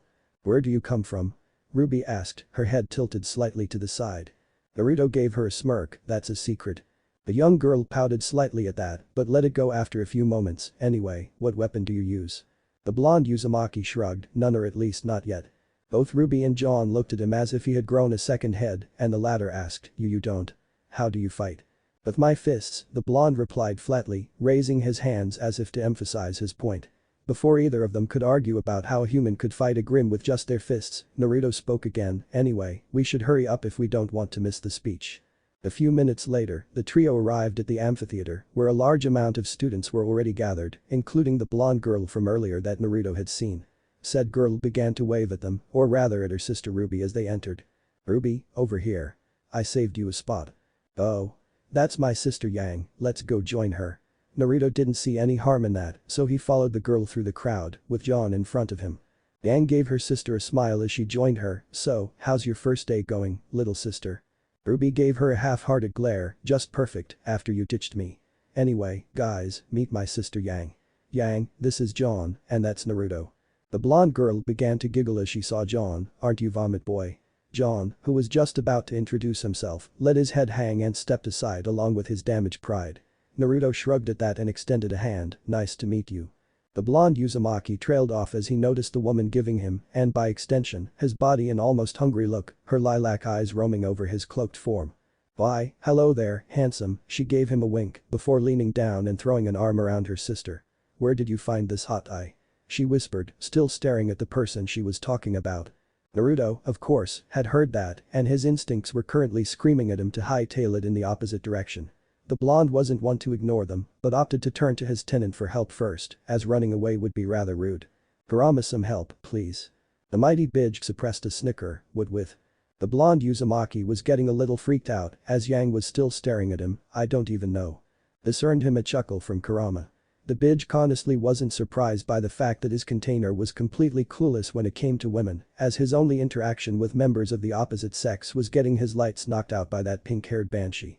Luckily enough, before Yang could jump Naruto, Kami seemed to notice the blonde's distress and sent help. In the very ironic form of a still very pissed-off Weiss-Schnee. "You?" Ruby shrieked as she heard the familiar voice, before jumping into a set of muscled arms which belonged to Naruto, who was forced to catch the girl. "Oh god, it's happening again. You're lucky we weren't blown off the side of the cliff." Weiss scolded her, hands on her hips. Naruto decided to ignore the girl in his arms for a moment as he addressed Snowflake with a raised eyebrow. "I still think it's your fault for shaking that vial around. You really ought to be more careful, Snowflake." She turned to give the blonde a harsh glare, which was greatly toned down by the blush staining her cheeks as she saw his face without the Hutter mask obstructing it. "Why you stay out of this?" Meanwhile, Yang was staring at her sister with wide eyes. "You exploded." A moment later, the look of surprise on Yang's face was replaced with a sly grin as she pointed above Ruby, causing the girl to frown and look up. Her face took on an almost violent shade of crimson as she came face to face with Naruto, who was staring down at her curiously. This went on for a few moments before Ruby regained her composure and quickly jumped out of his arms, only to have a pamphlet shoved into her face by Snowflake. "What's this?" In hindsight, she really regretted having asked that question, as the young heiress began listing off various policies of the Schnee Dust Company regarding the usage of dust, her voice getting progressively higher pitched as she continued. Naruto's eyes widened a fraction as he noticed this. "Genjutsu?" As discreetly as he could, the blonde brought up his hand in a half-rammed seal underneath his cloak. "Kai," he whispered, but much to his surprise, the girl's voice was still getting higher and higher with every word she spoke, to the point where Naruto cursed his improved senses. Hearing, to be exact. While the blonde Uzumaki was working out what kind of genjutsu the girl was using, Ruby looked at the heiress with a half-horrified and half-dumbfounded expression as she finished listing off policy after policy. You really want to start making things up to me?"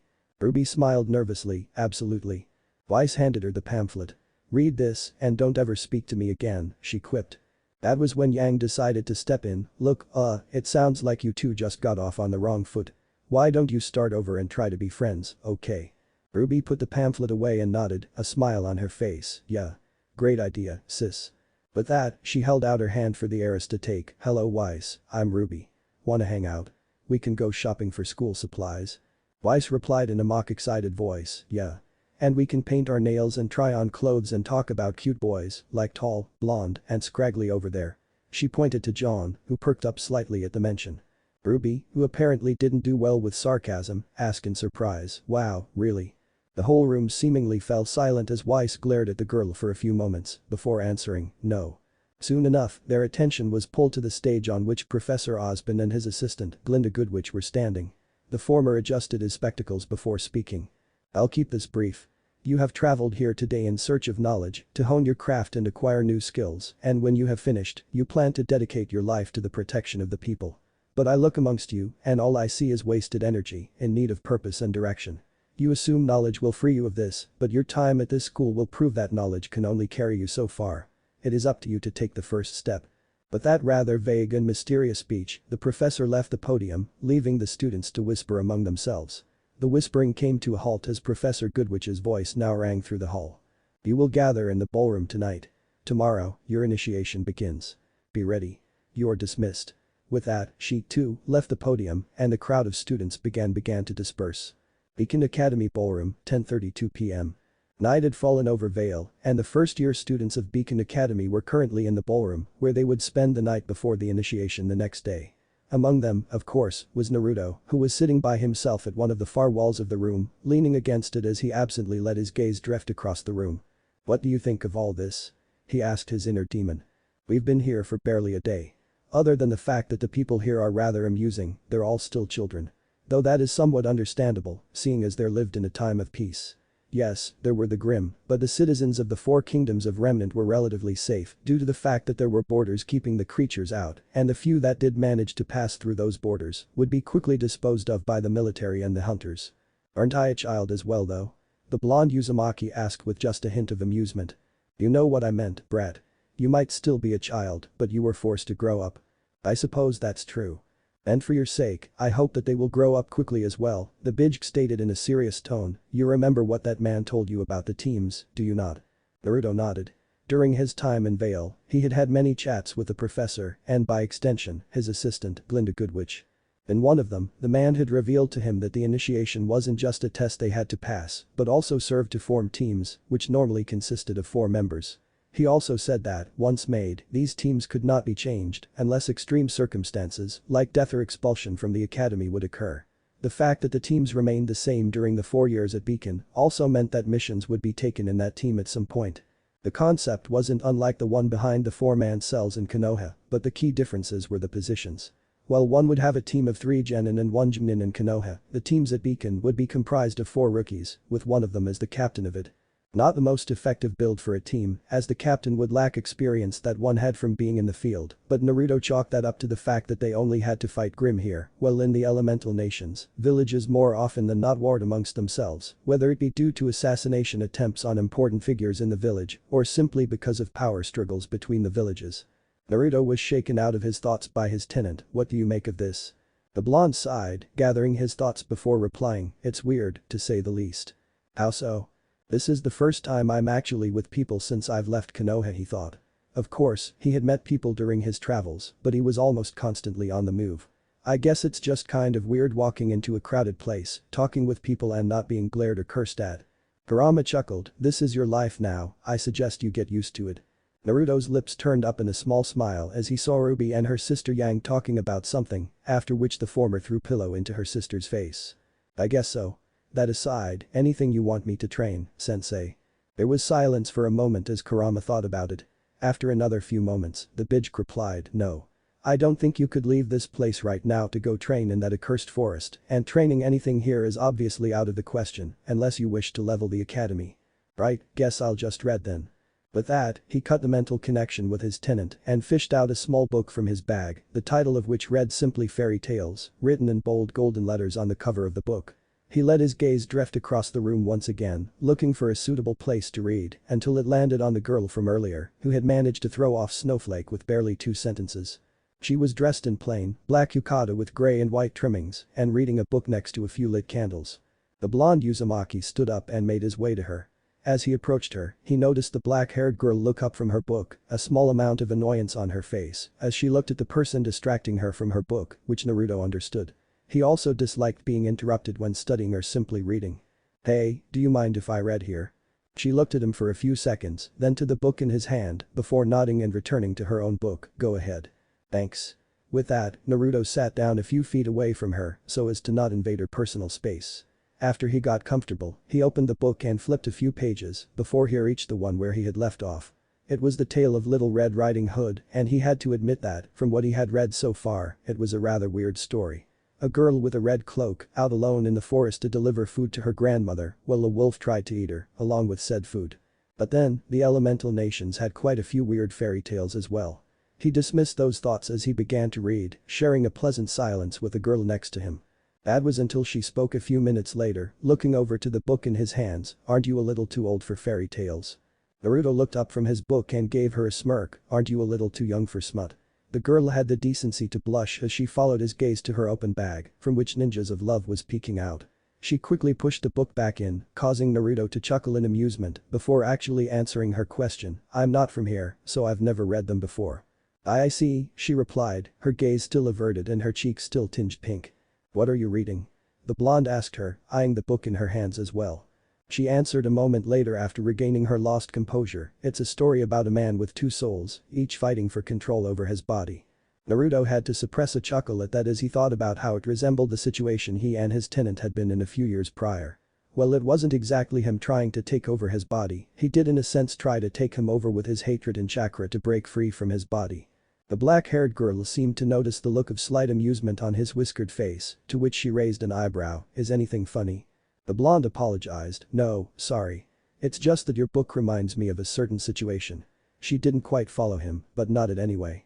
It was then that Naruto realized that he didn't even know her name. I'm Naruto, by the way, he introduced himself. She gave him a small smile, probably the first Naruto had seen from her Blake. With that, the two returned to their respective books, reading in relative silence before a voice interrupted them, calling out in a sing-song Helu. Looking up, Naruto noticed Yang and Ruby approaching them, the former approaching them, while she forcibly dragged the latter along with her. Hello Ruby, Yang, Naruto greeted the two, while Blake stared at them in slight annoyance, as she was distracted from reading once again. Hey there, Hot Eye, the blonde greeted Naruto, before turning to Blake. Anyway, I believe you two know each other? She asked, one arm around her sister who was looking slightly uncomfortable. Aren't you the girl that exploded? Blake asked evenly. Yeah. My name's Ruby. But you can just call me Crater. An embarrassed expression showed on her face before she continued, actually, you can just call me Ruby. Okay. Yang decided to help her socially awkward sister out, so, what's your name? Blake sighed, obviously annoyed by the two as she simply wanted to continue reading her book in peace. Blake. Naruto noticed the irritated look on Blake's face and had to admit that it was rather bothersome when one was interrupted while reading. Yang, Ruby, would you mind continuing this conversation another time? He asked politely, earning a frown from Yang, which quickly turned into a smirk. Oh come on, Foxy, wouldn't you spend some time with me rather than Red? The blonde tensed slightly, Foxy. Yang gave him a playful smile and pointed to her cheeks, the whiskers. The tension left Naruto's form, right, well, I think I'll stick with the book. His fellow blonde gave him a mock-hurt look, oh, you're no fun. What are you reading anyway? A fairy tale. Ruby smiled, I love fairy tales. Yang used to read them to my every night before bed, they're one of the reasons I want to be a huntress. Blake looked up from her book at that, laughing slightly as she turned her gaze to Ruby, and why is that? Hoping you'll live happily ever after. Well, I'm hoping we all will. As a girl, I wanted to be just like those heroes in the books, someone who fought for what was right and protected people who couldn't protect themselves. She exclaimed with conviction in her eyes. You know, she reminds me of how you once were, Kurama chuckled in his mind, to which Naruto had to agree. He could really see the parallels. Blake allowed another small smile to grace her features, that's very ambitious for a child, the smile then turned into a frown as she continued, unfortunately, the real world isn't the same as a fairy tale. Again, Naruto found himself agreeing to that. It was something he had found out the hard way. Well, that's why we're here. To make it better, Ruby smiled at them, the fire still burning in her silver eyes. Oh, I am so proud of my baby sister. Yang exclaimed, pulling Ruby into a bear hug and lifting her into the air. The feeling wasn't mutual however as Ruby began to flail around, cut it out. With that, the two began to fight in a cloud of dust, several limbs poking out here and there. Naruto simply shook his head while Blake tried to break them up or at least get them to continue it elsewhere so that she could continue reading. That notion was all but lost as an angry Weiss stormed up to the two, what in the world is going on over here? Don't you realize some of us are trying to sleep? Oh, not you again.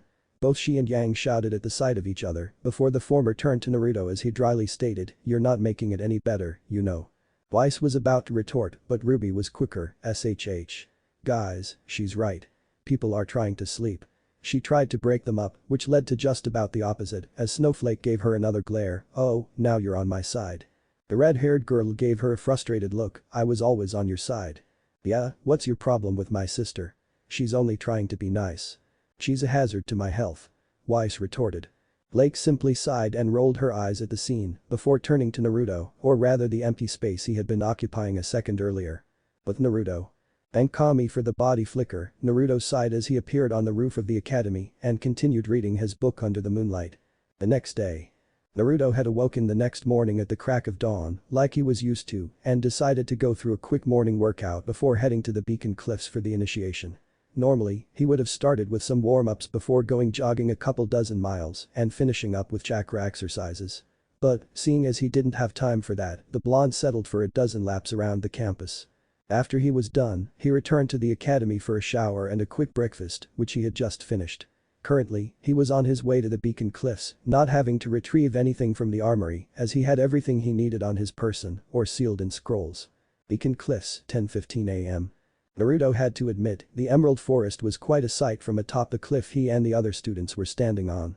They were lined up in front of Professor Osborn and Professor Goodwitch, a gentle breeze blowing past them as they stood on the silver tiles that served as launching pads. Naruto was standing on the first one, next to John. For years, you have trained to become warriors, and today, your abilities will be evaluated in the Emerald Forest, the professor started calmly, signature coffee mug in hand as he observed the students. Professor Goodwitch then took over, now, I'm sure many of you have heard rumors about the assignment of teams well, allow us to put an end to your confusion. Each of you will be given teammates today. What? Uo Naruto heard Ruby whine from where she was standing next to John. These teammates will be with you for the rest of your time here at Beacon. So it is in your best interest to be paired with someone with whom you can work well, Osborn said, his face not betraying anything as he stared at the students. Naruto heard Ruby along with a few other students groan. Osborn didn't pay any mind to that though as he continued, that being said, the first person you make eye contact with after landing will be your partner for the next 4 years. This time, instead of groaning, Naruto heard the sound of glass breaking as an appalled Ruby shouted, what? Again, Osborn didn't pay any attention to that and continued, after you've partnered up, make your way to the northern end of the forest. You will meet opposition along the way. Do not hesitate to destroy everything in your path or you will die. John swallowed and laughed nervously, while Naruto chuckled at that, he makes it sound so dramatic. Well, there is a realistic chance that these kids will die here. Just because you're a shinobi trained by the Kikbi himself doesn't mean that the same applies to everyone here. If they manage to get into this academy, I don't think they're that bad off unless I'm completely overestimating them.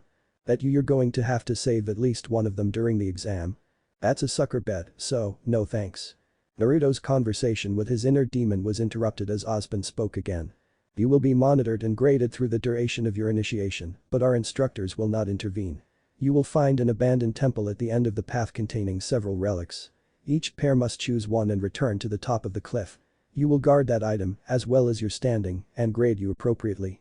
Are there any questions? Naruto raised his hand. I'm confused.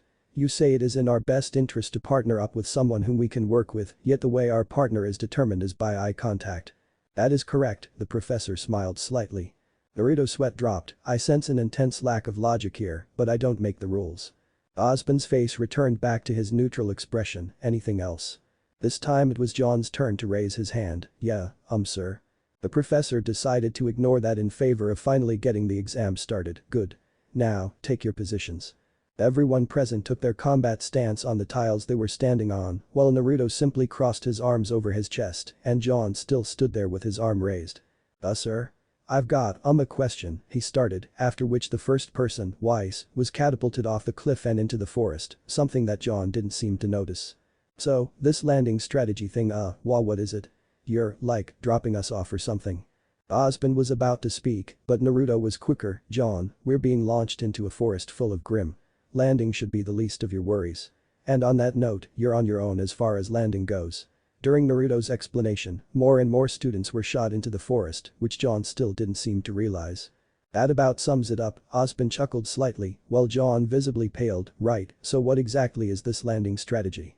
He screamed as he was catapulted into the forest. Naruto's tile didn't immediately launch him into the forest, and he smirked at the two professors. I'll try to put up a good show for you too. With that, he pushed a large amount of chakra into his legs, and upon noticing the launching mechanism start, expelled it through his feet. That, along with the actual launch, sent him flying much higher than the other students, and effectively destroyed the pad he was on, along with a good chunk of the ground. This will be interesting, Ozpin remarked as he watched the group of students fly into the forest, before taking a sip of his coffee.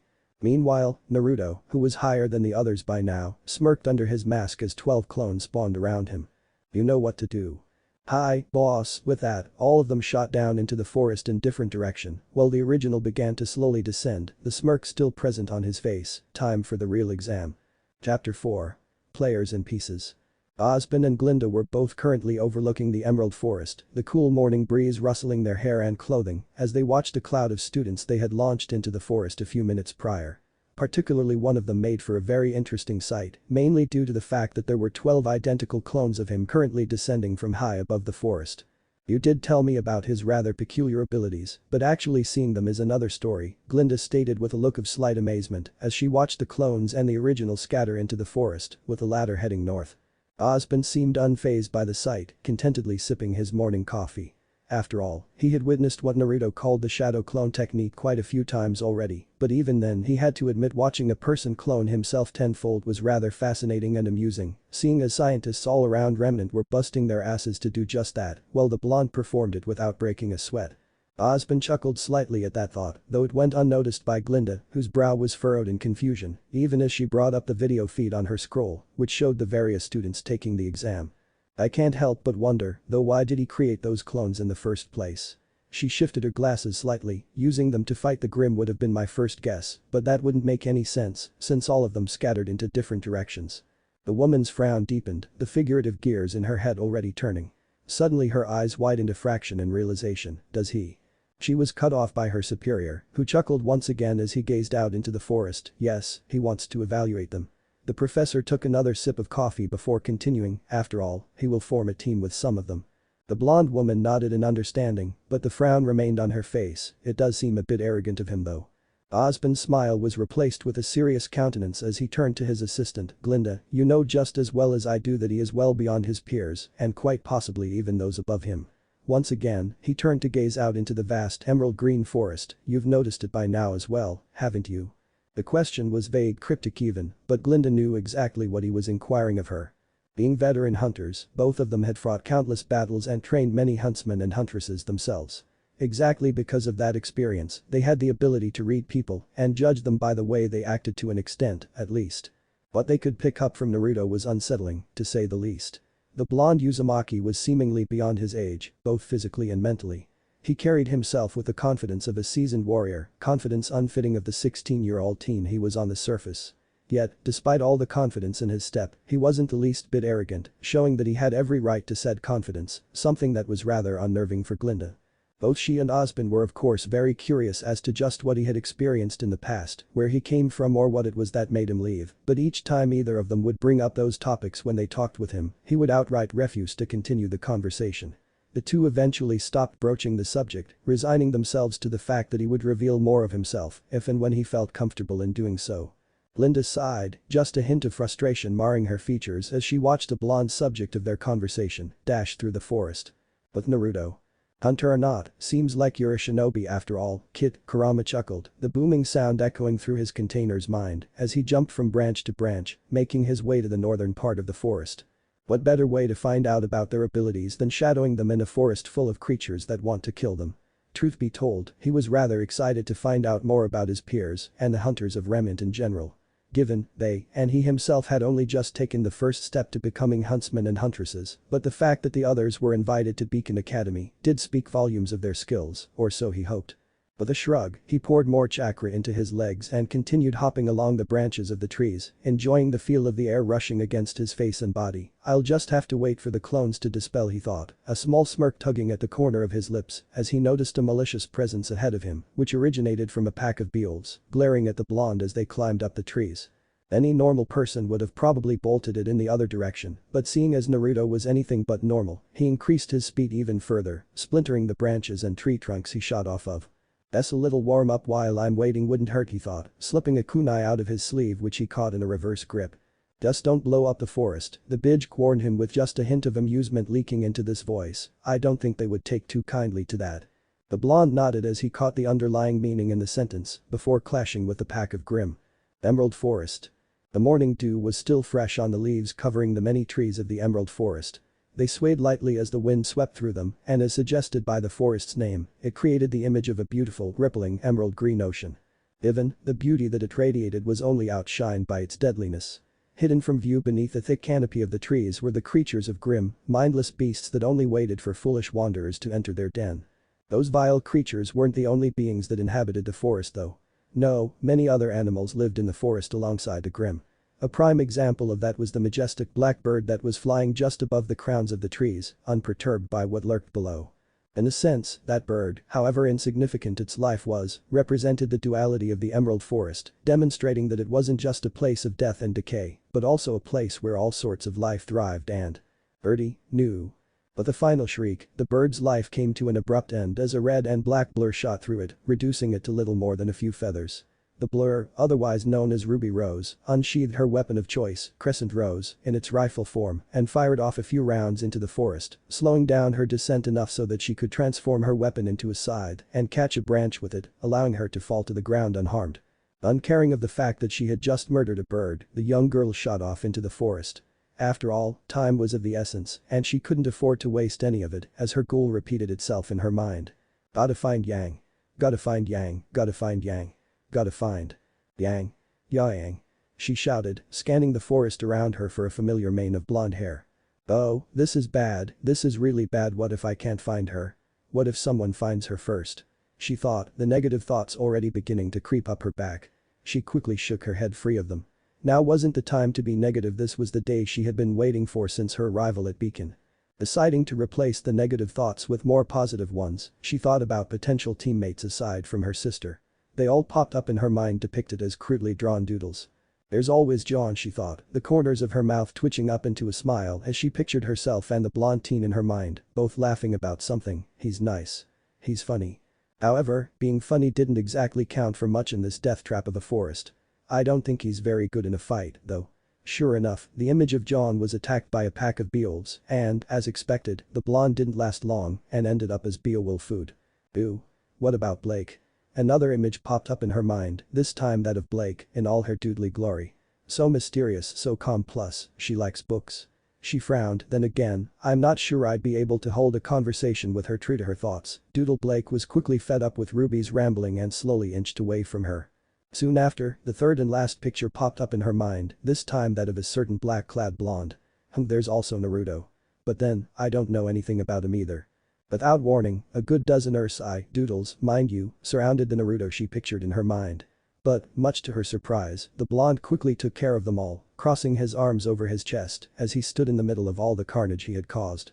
Ruby sweat dropped at that, he does look like he can fight though.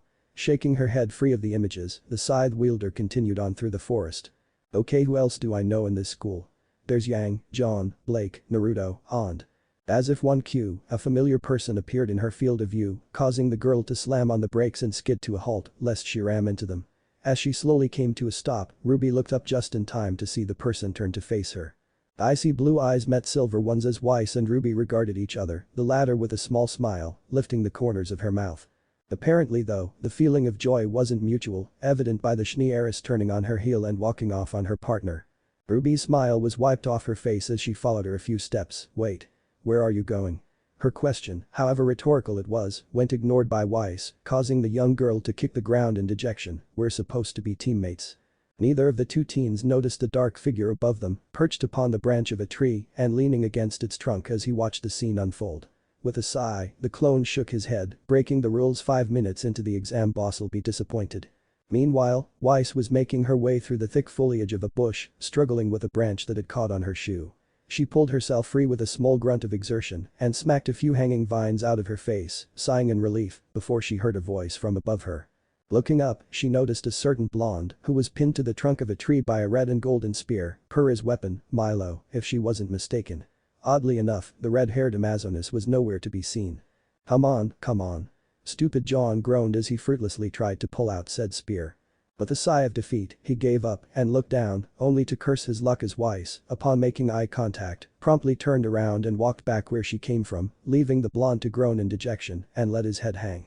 By no means does this make us friends, Weiss quipped, now back with Ruby as she grabbed said girl's hood and pulled her along. If Ruby took offense to the rather cold comment, she didn't show it, instead joyfully exclaiming, "You came back. Later. What's the hurry?" Ruby asked her partner as she stomped through the forest, apparently still miffed about the fact that they were now partners.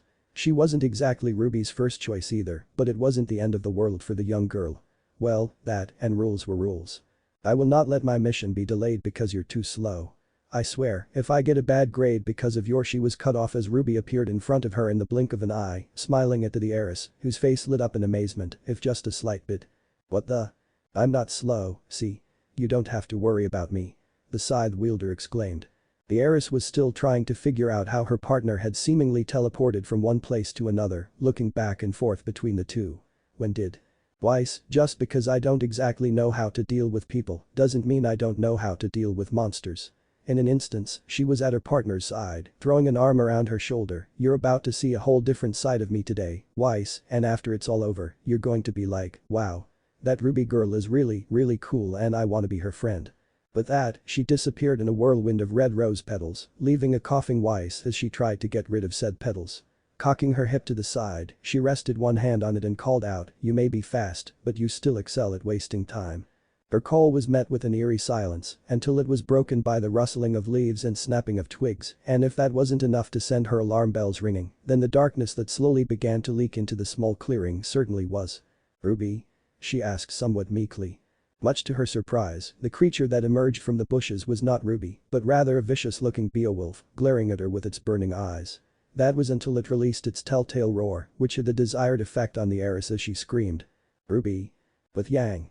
Yang had just walked into a small clearing, making her way north like the rest of the students, and idly searching for her sister or anything else that would catch her interest. So far, this whole initiation was proving to be rather boring. Hell, she hadn't even encountered a single Grimm yet. But, all that aside, for some reason, she could shake the odd feeling of being watched. With a shrug, she called out, "Hello?"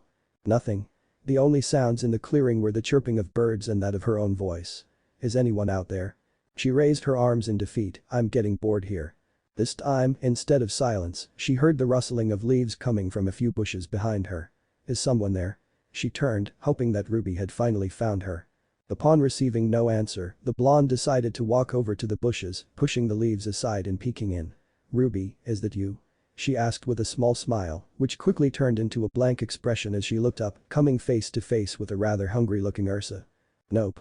The blonde rolled to the side just in time to dodge the Ursa's swipe as it charged out of the bushes, her Ember Celica already activating and extending over her forearms and wrists as she slipped into her combat stance and observed her surroundings, only to leap to the side once again as another Ursa charged out of the foliage. Without wasting any time, the first Ursa charged at her again, but was sent flying back as Yang rammed her fist into its body, the strength of which greatly enhanced by the blast of raw kinetic energy from her Ember Celica.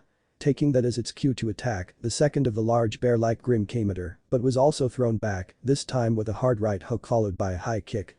"You guys wouldn't happen to have seen a girl in a red hood, would you?" she asked jokingly while the two Ursai were in the process of shaking themselves out their daze. The blonde received her answer shortly after they recovered, though unfortunately she didn't speak Ursai.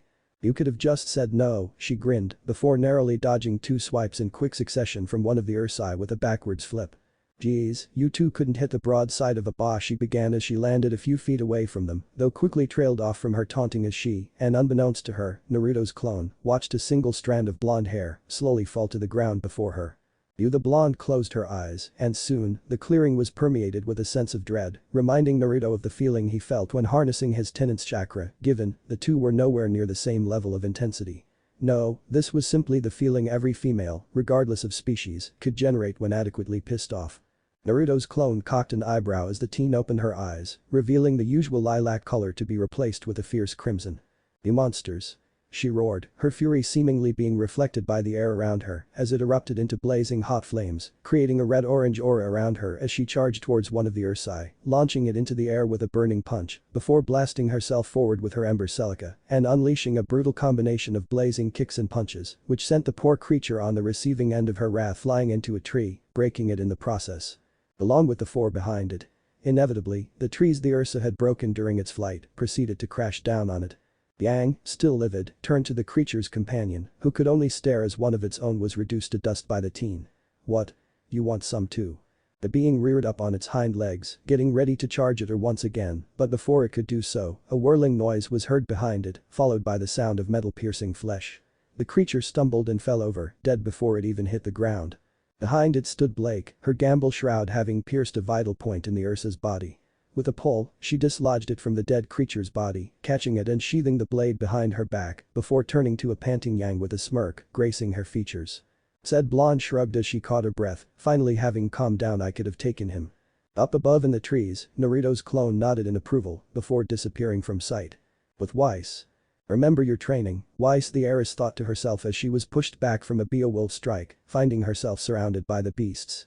"Head up, shoulders back, right foot forward, not that forward.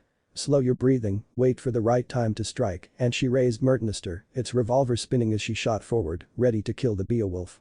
However, before the Beowulf could be reduced to ashes, Ruby appeared in the line of her attack, triumphantly exclaiming, "Gotcha," as she slashed at the Grimm. Weiss, for her part, widened her eyes and diverted her attack in the nick of time, preventing Ruby from being burned to a crisp. The same couldn't be said for the tree which Weiss's attack collided with though, the stream of fire which shot out of her rapier, already licking up the trunk of the tree and setting it ablaze. The heiress's failed attack distracted Ruby, allowing one of the beelds surrounding them to capitalize on that and lash at her scythe, which pushed her back into Weiss. "Hey, watch it." The scythe wielder called, turning her attention back to the Grimm. Weiss glared at her, "Excuse me. You attacked out of turn. I could have killed you." Ruby rolled her eyes in response, "You'll have to try a lot harder than that." The two readied their weapons, but before they could follow up with a counterattack, the fire from Weiss's attack began to spread, enclosing the two teens and the beelds in a ring of fire. Said creatures began to howl as the flames reached them, but Ruby didn't seem to care about that as she readied herself for another attack. Luckily for them and their continued well-being, Weiss wasn't as brave-stupid as her partner and grabbed her arm as a burning tree fell down next to them. "We have to go." With that, the two began to retreat, one more willingly than the other. A few minutes later, the two found themselves on top of a small hill, with Weiss leaning against a tree as she caught her breath, while Ruby turned around to look at the smoke rising over the trees where they had just been. "What was that? That should have been easy," she shouted at Weiss. Her answer came in form of a glare. "Well, perhaps if you had exercised even the slightest amount of caution with the placement of your strikes, I wouldn't have set the forest on fire." Emphasizing her point, the heiress pointed at the rising plume of smoke. The scythe wielder scoffed at that, what's that supposed to mean? I'm just surprised someone who talks so much would communicate so little during an encounter. Well, I'm sorry you need my help to win a fight. I'm just fine on my own. Well, congratulations on being the strongest child to sneak your way into Beacon. Bravo. Finished on her part, the heiress spun on her heel and began to walk off into the woods. Ruby, who finally snapped, let out a frustrated shriek before unfolding her scythe and slashing at a tree next to her, cleanly slicing it in half as she proceeded to follow her partner, neither noticing the rather oversized black feather lazily floating to the ground behind them. Beacon Cliffs. Our last pair has been formed, sir, Glinda stated, watching the video feed on her scroll, her normally stoic face betraying that she was slightly impressed with what she was seeing. The woman had just witnessed the end of a fight between a King Tijidu and one of the students, Lai Ren, with the latter emerging victorious.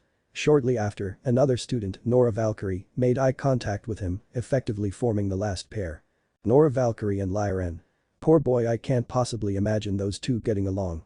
With another few taps, the video on the display changed to that of Naruto Uzumaki, currently engaged in a fight against several Ursai, who didn't stand much of a chance as the blonde tore through their ranks, killing them with practiced swiftness and accuracy. That leaves Naruto Uzumaki as the odd one out, though I suppose you predicted as much. Osmond simply hummed in reply, his focus currently on the scroll in his hands, which was streaming the video of a certain pair of bickering teens who had just set part of the forest ablaze. Well, he's still better off than Miss Nikos though, she stated as she watched John and Pura walking along a small path, with the latter leading. I don't care what his transcripts say, that John fellow is not ready for this level of combat. With that, she deactivated her scroll and walked back a bit. I guess we'll find out soon enough though. At their current pace, the rest of them should reach the temple within just a few minutes. The woman stated. Osmond either didn't bother to respond or was simply so absorbed in the video feed that he didn't even register his assistant's voice. Speaking of which, what did you use as relics this year? Once again, she received no indication that he was even listening to her, prompting her to turn around. Professor Osmond. But Weiss and Ruby. Ruby was not having a good day. After all the trouble she had the day before, she expected the exam to be the perfect way to prove that she was just as capable a warrior as the rest of the students. The young girl was currently sitting on the ground of a small clearing, picking up a few stray leaves, as her partner paced back and forth in front of her, trying to figure out just where they were headed. It's definitely this way, the heiress stated, though her voice betrayed that she had absolutely no idea as to where the temple was, or where they themselves were for that matter. A few seconds of musing later, she turned and walked in the other direction, I mean this way. It's definitely this way. She stopped pacing around, alright, it's official. We passed it. Ruby stood up, thoroughly annoyed by her, Weiss, why can't you just admit that you have no idea where we're going? Because I know exactly where we're going. We're going to the forest temple. Were it any other situation, she would have deadpanned at that, but as it was, she sighed in frustration. Oh, stop it. You don't know where we are, either. Well, at least I'm not pretending like I know everything. What is that supposed to mean? Weiss asked incredulously, her hands resting on her hips. It means you're a big stupid jerk, and I hate you. Ruby snapped. As the two continued arguing with each other, a barely audible sigh was heard from up above in the trees, the source of which was Naruto, or rather his clone, who had a huge drop of sweat hanging down the side of his head.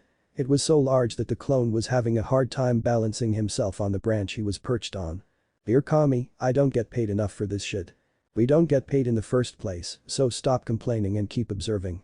The clone's brother stated, leaning against the trunk above him as he did just what he was tasked with, keeping his eyes on the two arguing teens as he spoke again, what would you even do with the money? His answer came in form of a shrug, I don't know, go get some ramen, I guess. The clone looked down at his brother, blinking a few times before both of them shared a smirk and spoke in unison, we should get boss to pay us. But Yang and Blake had just stepped out of the tree line and happened upon what for all the world looked to be the temple Osmond had spoken about. It certainly was abandoned, evident by the moss and flora growing over the structure, which consisted mostly of broken pillars, with a few that were still intact, supporting part of the stone ring resting atop. Think this is it? Yang asked her partner. Her response came in form of a deadpan, after which the raven-haired girl made her way down the small hill, Yang following close behind.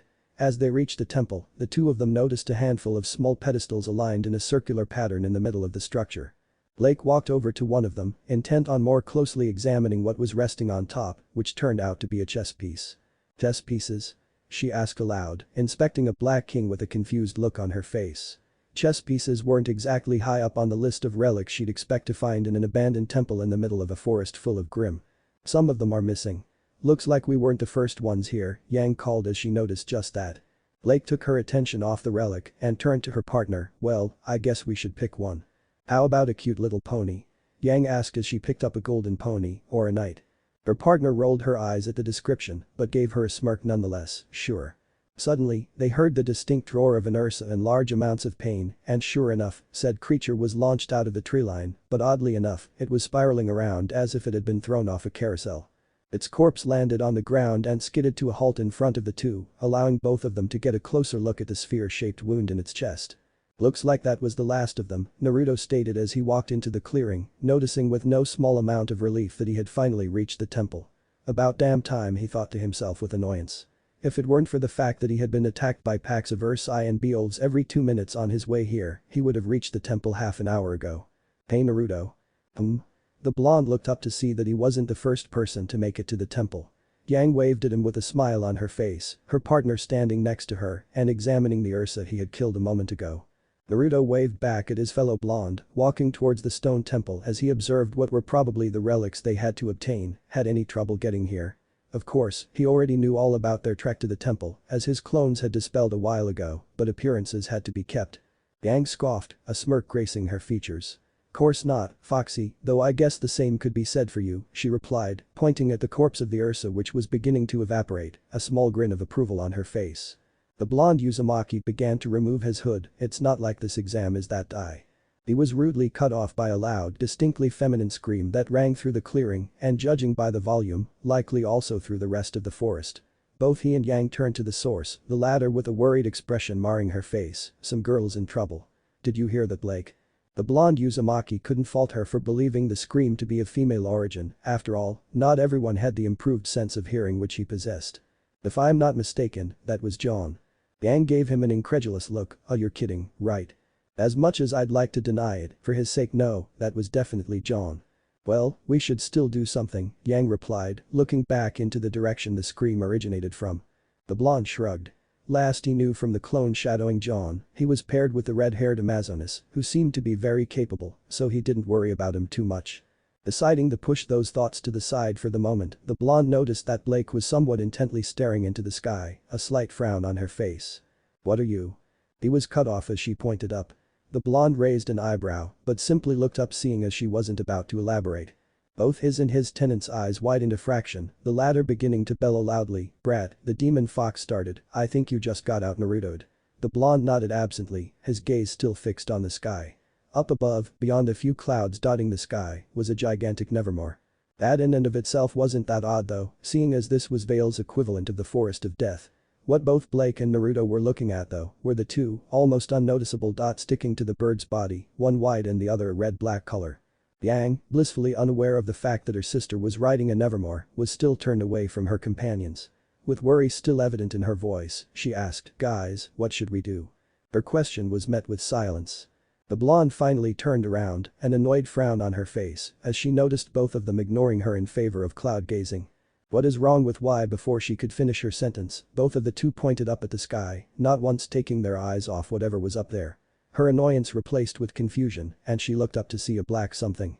She narrowed her eyes, trying to get a better look at the thing, which was revealed to be Ruby. Said girl was frantically flailing around with her arms as she continued to fall towards the group, her scream getting progressively louder as she neared them. Headzoop. As if that wasn't weird enough, another blur proceeded to slam into her, this time a blonde one. Both of them were sent sailing into the trees beyond the clearing. Blake crossed her arms under her chest, shaking her head, while Yang was still in the process of wrapping her head around just what the hell had happened. How the hell did they even manage to get on that thing? A confused Naruto muttered to himself, receiving the answer a few moments later as the memories of the clones he had shadowed the two rushed to his mind, also indicating that they had completed their task. Ah. He decided to go over the details later as Blake asked in her usual monotone, did her sister just fall from the sky? Apparently, the blonde replied flatly. It took a few seconds for Yang's cognitive function to return to her, and as they did she began to speak. Before she could formulate her sentence, several loud tremors and the sound of trees being smashed were heard, causing the two blondes and Blake to turn to the source with raised eyebrows. An Ursa stormed out of the tree line, apparently very angry judging by its roars and how it was swiping its claws. The creature was silenced with a blast of pink energy that struck its back, followed by an overly cheerful "yee-how." As the creature fell into the clearing, an orange-haired girl rolled off its back, seemingly having ridden the Grimm into said clearing before its demise. "Oh, it's broken," she pouted as if her favorite toy had just broken. What the hell were the collective thoughts of the three as they watched the eccentric girl appear on the Ursa's neck in a blur of motion, mimicking an airplane. Soon after, another person emerged from behind the carcass, presumably her partner. He leaned against the corpse, catching his breath and speaking in between pants, "Nora, please don't ever do that again." Unfortunately for him, his plea fell on deaf ears as Nora was already gone. Naruto, Yang and Blake stared at the orange-haired girl as she appeared in the middle of the temple, eyeing a golden rook with wide eyes, obviously fascinated by the shiny thing. Naruto's sweat dropped as she grabbed the piece and began to chant, "I'm queen of the Castly, I'm queen of the Castly." "Nora." Her partner shouted, prompting the girl to cease with her singing and dancing as she dropped the chess piece balanced on her head into her hand and happily skipped over to the raven-haired teen. Humming, Ren. Naruto, Yang and Blake simply observed the peculiar scene before the raven-haired girl turned to Naruto once again. "Did that girl just ride in on an Ursa?" "Looks like it." Yang opened her mouth, but much to her chagrin, she was rudely interrupted once again. The red-haired Amazoness ran into the clearing, looking for all the world like someone had set hell loose on her heels. Naruto quickly found that to be true, as hell, which was a gigantic scorpion-like Grimm in this case, emerged from the tree line behind her, uprooting entire trees as it chased what it had probably deemed to be lunch. The girl jumped between his pincer in a great display of acrobatics as it took a swipe at her, before continuing to run for her life. Their attention was once again diverted as Ruby jumped down into the clearing, apparently having recovered from her collision with the tree. "Ruby?" Yang called. "Yang." She called back, throwing her arms up to hug her sister, but before they could commence their sisterly bonding, the orange-haired girl appeared between them. Nora. Naruto and Blake ignored that, their attention still focused on the fleeing Amazoness and the Deathstalker hot on her heels. Did she just run all the way here with a Deathstalker on her tail? Naruto turned to the raven-haired girl with a deadpan, "You sure like questioning the obvious, don't you?" Before Blake could reply, Yang decided that she had enough of all the interruptions and exploded quite literally, "I can't take it anymore. Can everyone just chill out for 2 seconds before something crazy happens again?" Ran and Nora joined the group while Naruto raised a hand, counting down 2 seconds before pointing up at the sky. "You really shouldn't have said that." Looking up, the rest of the group noticed a very large Nevermore flying above them, though that wasn't the center of their attention, but rather the girl holding onto its talon for her dear life. "How could you leave me?" she called down over the howling winds. The group stared at Ruby, who grinned sheepishly and shrugged. "I said jump." "She's gonna fall," Blake stated the obvious once again. "She'll be fine," Ruby said, though whether she was convinced by that or not was a different matter. "She's falling," Ren stated. "Hami, what have I gotten myself into?" Naruto asked himself as he observed the falling form of Weiss. The blonde was about to dash off to catch her, but surprisingly enough, he was beaten to it and by none other than John at that. The blonde leapt from the branch he was standing on, catching the heiress with a smug smile, just dropping in. Naruto had to give him some credit for that until the two realized that they were still in mid-air and gravity wasn't about to make an exception for them as they continued falling down to the earth, the blonde screaming, "Oh, no." The group flinched slightly as John landed face first on the ground and flinched even harder as Weiss landed on top of him with an audible crunch. The heiress didn't seem to mind in the least though as she examined her nails and mockingly said, "My hero." "My back," John groaned in response. Behind the two, the Deathstalker was still rampaging in pursuit of its prey before smacking her to the side with its pincer as if the girl was little more than an annoying bug. The red head was thrown over to the rest of the group, landing at their feet. "Great. The gang's all here. Now we can die together." Yang exclaimed cheerfully, causing Naruto to sigh in defeat. "Not if I can help it." Ruby shouted, followed by a battle cry as she rushed towards the scorpion-like Grimm, prompting Naruto to facepalm. Of all the times to prove that she was able to hold her own in a fight, she just had to pick this particular moment. "Ruby, wait." Her sister called out, which fell on the deaf ears as Ruby continued towards the oversized scorpion. Using her weapon's recoil, the young girl propelled herself forwards, closing the distance between herself and the Grimm in a few seconds flat. She brought up her scythe, ready to strike only to be thrown back with a swipe of the Deathstalker's pincer. Naruto, who watched the fight unfold, shook his head. "Kurama, be honest with me, was I that bad? Sometimes the truth is better left unspoken, kid." With a sigh, he turned his attention back to the battle between Ruby and the Deathstalker, if one could even call it that. "Don't worry." Totally fine. She called in a strained voice, her vision swimming slightly from the creature's blow. With no small amount of effort, she managed to stand up, only for her eyes to widen in fear, as the Death Stalker was now right behind her, having closed the distance between them during her daze. Before the creature could take a bite out of her, she unloaded a shot into its face, which only served to irritate the beast as it screeched loudly. Ruby used this chance to retreat, running back to the temple as fast as possible. That was when Yang rushed forward as well. Ruby. Naruto, who didn't think that it could get any worse at this point, was proven wrong as the Nevermore appeared behind the Deathstalker and Ruby, intent on assisting its fellow Grimm. With a mighty flap of its wings, it launched a volley of sharpened black feathers which rained down upon Ruby and Yang, pinning the former to the ground and preventing the latter from advancing. Talk about a recipe for disaster, the blonde Uzumaki thought. Yang, trapped by the feathers, shouted to her sister, Ruby, get out of there. I'm trying. She called, frantically trying to pull her cape free. With a horrified expression, she looked up to see the Deathstalker looming over her, jaws clicking and stinger already preparing to strike. Ruby. Yang shouted, barely registering the two blurs that raced past her. Ruby clenched her eyes shut as the creature's stinger reared back. The young girl brought her arms up on pure instinct, but she knew it was futile. Her mind went blank as she heard the appendage sail through the air, but, strangely enough, she heard something else too. A voice deep and commanding, whispering and booming at the same time. Confxa. 1. Moments passed, and nothing happened.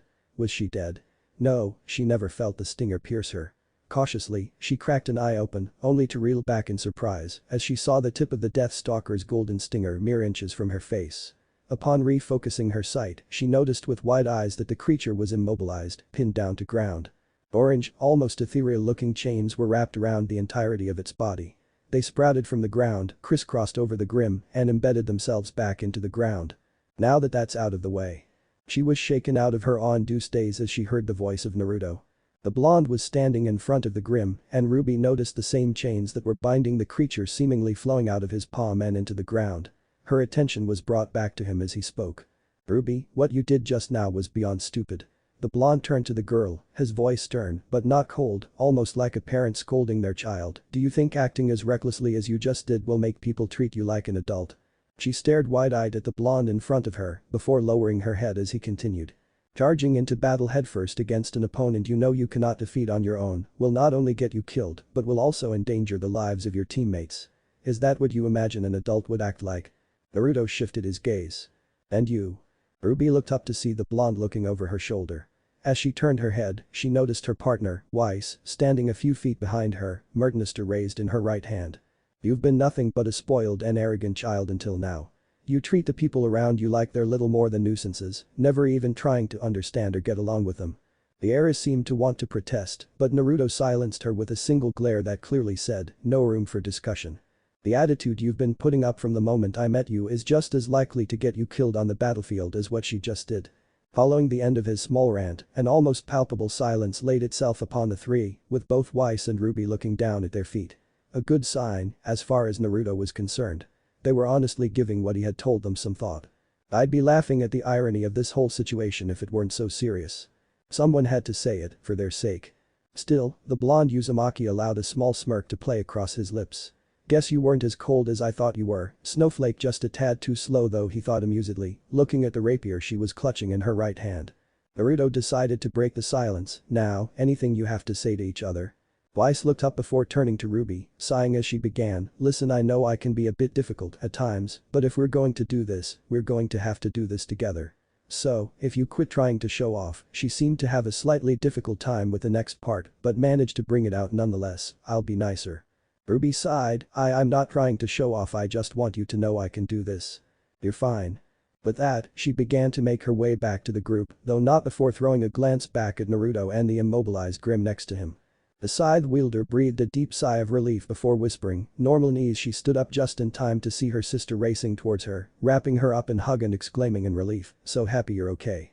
Glad we've got that sorted out, Naruto said before swinging his arm to the side. The action caused the chains to quickly flow out of his palm until the spiked ends appeared and anchored themselves deeply into the ground. He turned back to the two sisters, come on you two, let's get back to the others. He jerked his thumb at the oversized scorpion behind him, my chains won't hold him forever. The two agreed and started to make their way back to the temple in relative silence. That silence was shattered into a million pieces as they reached the others, who were staring at him with varying emotion, the most prominent being curiosity as they bombarded him with questions, particularly an orange-haired girl. "Was that your semblance? Chains. That's so cool." Nora exclaimed as she watched the Death Stalker struggle with its binds. Chains probably weren't that common a semblance, or one at all if their reactions were anything to go by. "Yes, I suppose you could call it that," the blonde replied as he flexed his hand. He'd never actually used this technique outside of his training, simply because he never needed it, but the moment before was as good as any. Before the blonde Uzumaki could be bombarded with any more questions, a loud roar resounded above them, the source of which being the Nevermore that was currently in the process of circling back around.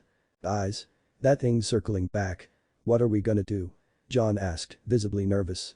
Weiss was the one to reply, "Look, there's no sense in dilly-dallying. Our objective is right in front of us." The group turned to look at the relics resting on the pedestals in the temple. "She's right. Our mission is to grab an artifact and make it back to the cliffs, there's no point in fighting these things." Ruby gave her partner a nod, which the latter returned. The blonde Uzumaki gave them a small smile of approval which only they caught. "Run and live, that's an idea I can get behind." John exclaimed, earning a chuckle from Naruto, "Let's just go with tactical retreat." With that, the ones who hadn't already done so went to grab a relic, all of them except for Naruto, who had noticed something odd as he examined the relics a bit more closely. First off, there were two of each piece in color, meaning that they obviously had something to do with how the teams would be made up, and that pairs with the same pieces would very likely be put together. Now that he thought about it, Ozpin did tell him that the teams would consist of 4 people, so it only made sense that they would determine the teams that way. He looked over his shoulder to the group teens, all having picked an artifact by now. John and Purah had opted for a golden rook, as did Nora and Ren, while the other 2 teams had taken the golden knights. And, lo and behold, resting on the 2 pedestals in front of him was a gleaming golden knight and an equally shiny golden rook. "You're going to regret your choice either way, just pick one," Kurama chuckled in his mind. Ignoring his tenant, the blonde grabbed one of the relics, rejoining the group after. "Time we left," Ren said, to which Ruby replied, "Yeah." Naruto nodded, dashing off with Ruby, while the rest of the group followed close behind. Yang, however, stayed behind, something that Blake noticed as she turned around. "What is it?" Yang smiled as she watched her sister and Naruto lead the group forward. Blake followed her gaze to the 2 and allowed a small smile to grace her features as well. "Let's go," she said, jerking her thumb at the Death Stalker, who had already managed to loosen the grip some of the chains had on it. From the look of it, those chains won't last much longer. Both of them nodded and dashed off after the group, bringing up the rear as they all hightailed it in the direction of the cliffs, underneath which were ruins similar to those at the temple. Between the 2 was a long path, flanked with ruins as well, along with pieces of debris and rubble. Before they could reach the cliff, however, the Nevermore flew past them, casting a shadow down at them as it reached the ruins and perched itself on top of a stone pillar. The group was forced to split and quickly took cover behind the rubble on either side of the path, watching the Nevermore call loudly from their hiding places. Naruto had taken the right with Ruby, Weiss, Blake and Yang, while John took the left with Ren, Purah and Nora. "Well, that's great," Yang said, annoyance evident in her voice. And as if the fact that the Nevermore hindering their progress wasn't enough, the Death Stalker emerged from the trees behind them, snapping its pincers in agitation as it looked for its lunch that had managed to evade it until now. "Oh man, run." John shouted, but before any of them could move, Naruto called, "No. We'll fight." Some of them seemed more reluctant than others, but they stayed nonetheless. Naruto took a deep breath, shutting out the Nevermore's cawing and the clicking of the Death Stalker's jaws as he closed his eyes. Memories of his clones once again popped up in his mind, allowing Naruto to scan through them quickly, getting a rough idea of the capabilities of his peers. When he opened his eyes again, there was something different about him, something the group couldn't quite place their finger on. "John." The blonde shouted across the path, shaking the blonde teen out of his fear-induced daze. "Your team'll take care of that guy." He jerked his head to the direction of the Death Stalker. "We'll take the Nevermore. Think you can manage?" Apprehension began to show on his face as he looked at the ever-advancing Death Stalker. "John." The blonde turned around as he felt a hand on his shoulder, belonging to his partner, Purah, who was giving him a reassuring smile, the determination in her emerald eyes serving to calm his racing heart. "You can do this." He received a similar look from Ren, while Nora was already taking her combat stance, awaiting orders, sir. She gave him a goofy salute. With his resolve steeled, the blonde turned back to Naruto. "Got it." As quickly as they could, the group started to devise a plan of action, while Naruto addressed his own team. "Ready to take that bird down?" "You bet." Yang smirked, her ember celica extending over her wrists. "Of course," Weiss huffed, raising Mertnister into the air as the revolver began to spin. "Let's do this." Ruby exclaimed, a fire igniting in her eyes as she rammed the tip of Crescent Rose into the ground. What's the plan? Blake asked with a small smirk gracing her lips as she retrieved Gamble's shroud from its sheath. Naruto smirked as he regarded the four teens. Well, this takes me back. Deciding that this wasn't the time for reminiscing, he pushed those thoughts aside for the time being and spoke, we need to cross that bridge and get to the ruins, I'll tell you the plan as we move. Upon receiving an affirmative from them, he called out to John and the others, you guys ready? Yeah. His fellow blonde called, unsheathing his sword, crossing amours, as he and the others slipped into their respective combat stances, also unsheathing their respective weapons. Oh. We'll cover you. He shouted back, after which the four bolted out of their cover, heading straight towards the Death Stalker, with each shouting their own battle cry. This hardly went unnoticed by the Nevermore as it took flight once again, intent on skewering the teens with its feathers. Let's go. Naruto called, rushing out from behind the piece of rubble with the rest of the team close behind. Yang, Blake, shoot at it with whatever you've got. Weiss, Ruby, lightning bolt. The latter two looked at each other with slight confusion, before realizing what the blonde meant, sharing a nod with a smirk gracing their features. As Yang and Blake cocked their respective weapons, Weiss swung Mertnister in front of her, quickly calling upon her semblance. Soon enough, a series of glyphs appeared, each in electric blue in color with small arcs of lightning racing across them.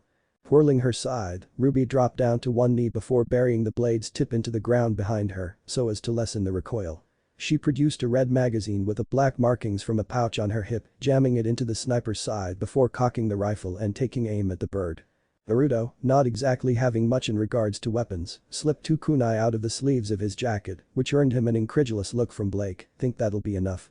Of course not, Naruto replied with a smirk, which Blake returned as she rolled her eyes. They didn't have any time to continue their banter as the Nevermore flapped its wings, causing the group to tense as it unleashed a veritable hailstorm of sharpened black feathers. With that, they opened fire, but this should do. The blonde hurled the two kunai into the black cloud of feathers, swiftly flashing through a set of hand seals after. Kunai Kage Bunshin no Jutsu. 2. Much to his team's surprise, the two kunai, which seemed to be all but useless against the onslaught of feathery projectiles, turned into 1,000, effectively tipping the scales in their favor as they violently clashed with the deadly cloud of black plumage. But his attack wasn't the only one that caused some serious damage. While his kunai knocked some feathers off course and shredded others, Weiss and Ruby's lightning bolts tore through them like wet paper, disintegrating the ones they passed as the arcs of lightning jumped from feather to feather. Their combination attack also made up for what Blake and Yang's weapons lacked in firepower and accuracy respectively. The sounds of thunder cracks and metal clashing against metal resounded through the chasm between the cliff and the group of teens, with no end in sight. But, just as they emptied the last of their ammo hail of black feathers, the onslaught slowly came to an end, with the Nevermore veering off to the side to avoid the attacks that managed to pass through its rain of feathers. Ruby, Yang, Weiss and Blake took a moment to catch their breaths and couldn't help but widen their eyes as they saw just how much damage the clashing attacks had caused. Hundreds of feathers lay scattered across the ground before them, some still in one piece, while others were charred, shredded or snapped.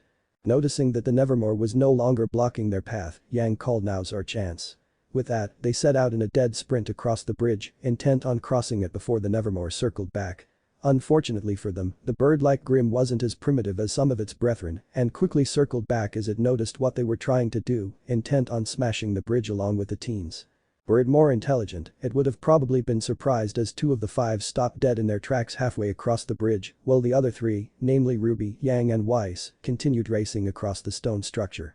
As it was though, the Nevermore simply continued soaring towards them, beak already wide open and intent on devouring the two teens standing on the bridge.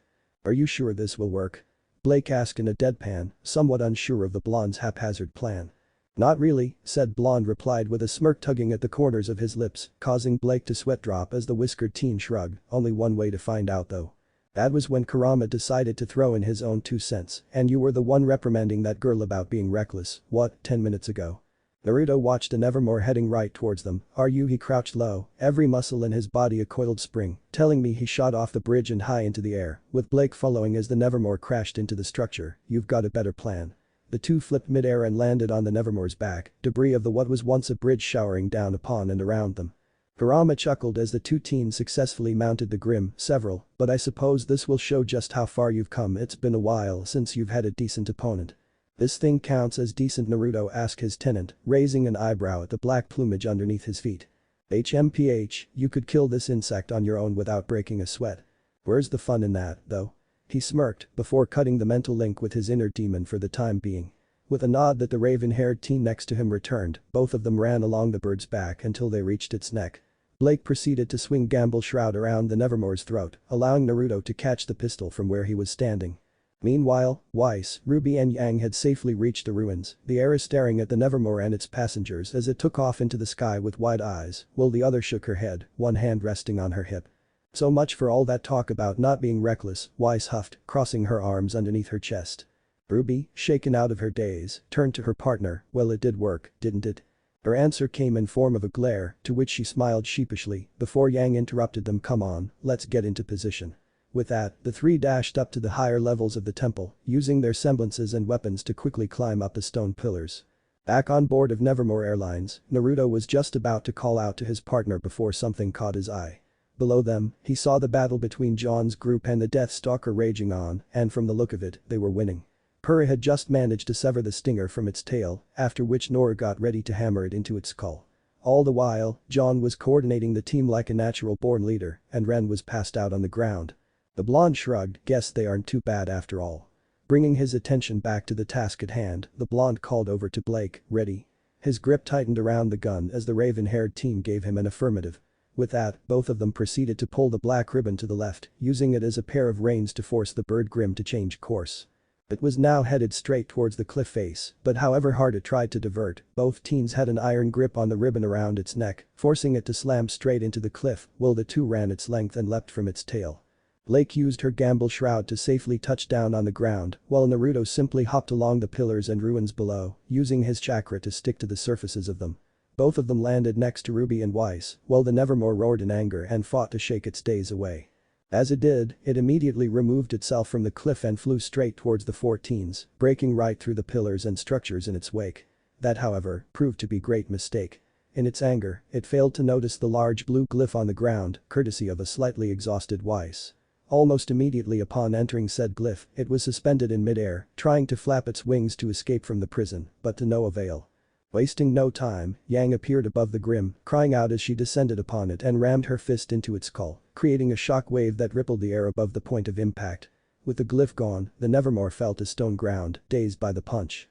It wasn't granted any time to recover though, as Naruto stood right in front of its face, cracking his knuckles with an almost vicious grin on his face, before delivering a chakra-enhanced uppercut that sent the massive bird flying into the air, testament to the strength behind the punch.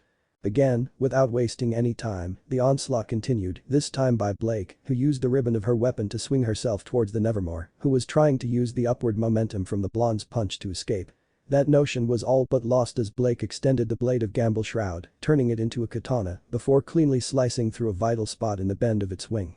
The Nevermore once again shrieked in pain, barely able to hover over the ruins. Taking advantage of this, Ruby and Weiss launched another combined attack at the creature. Instead of lightning bolts though, this time, chunks of ice were sent flying at the Grimm, encasing its body further and further in an icy prison with each shot.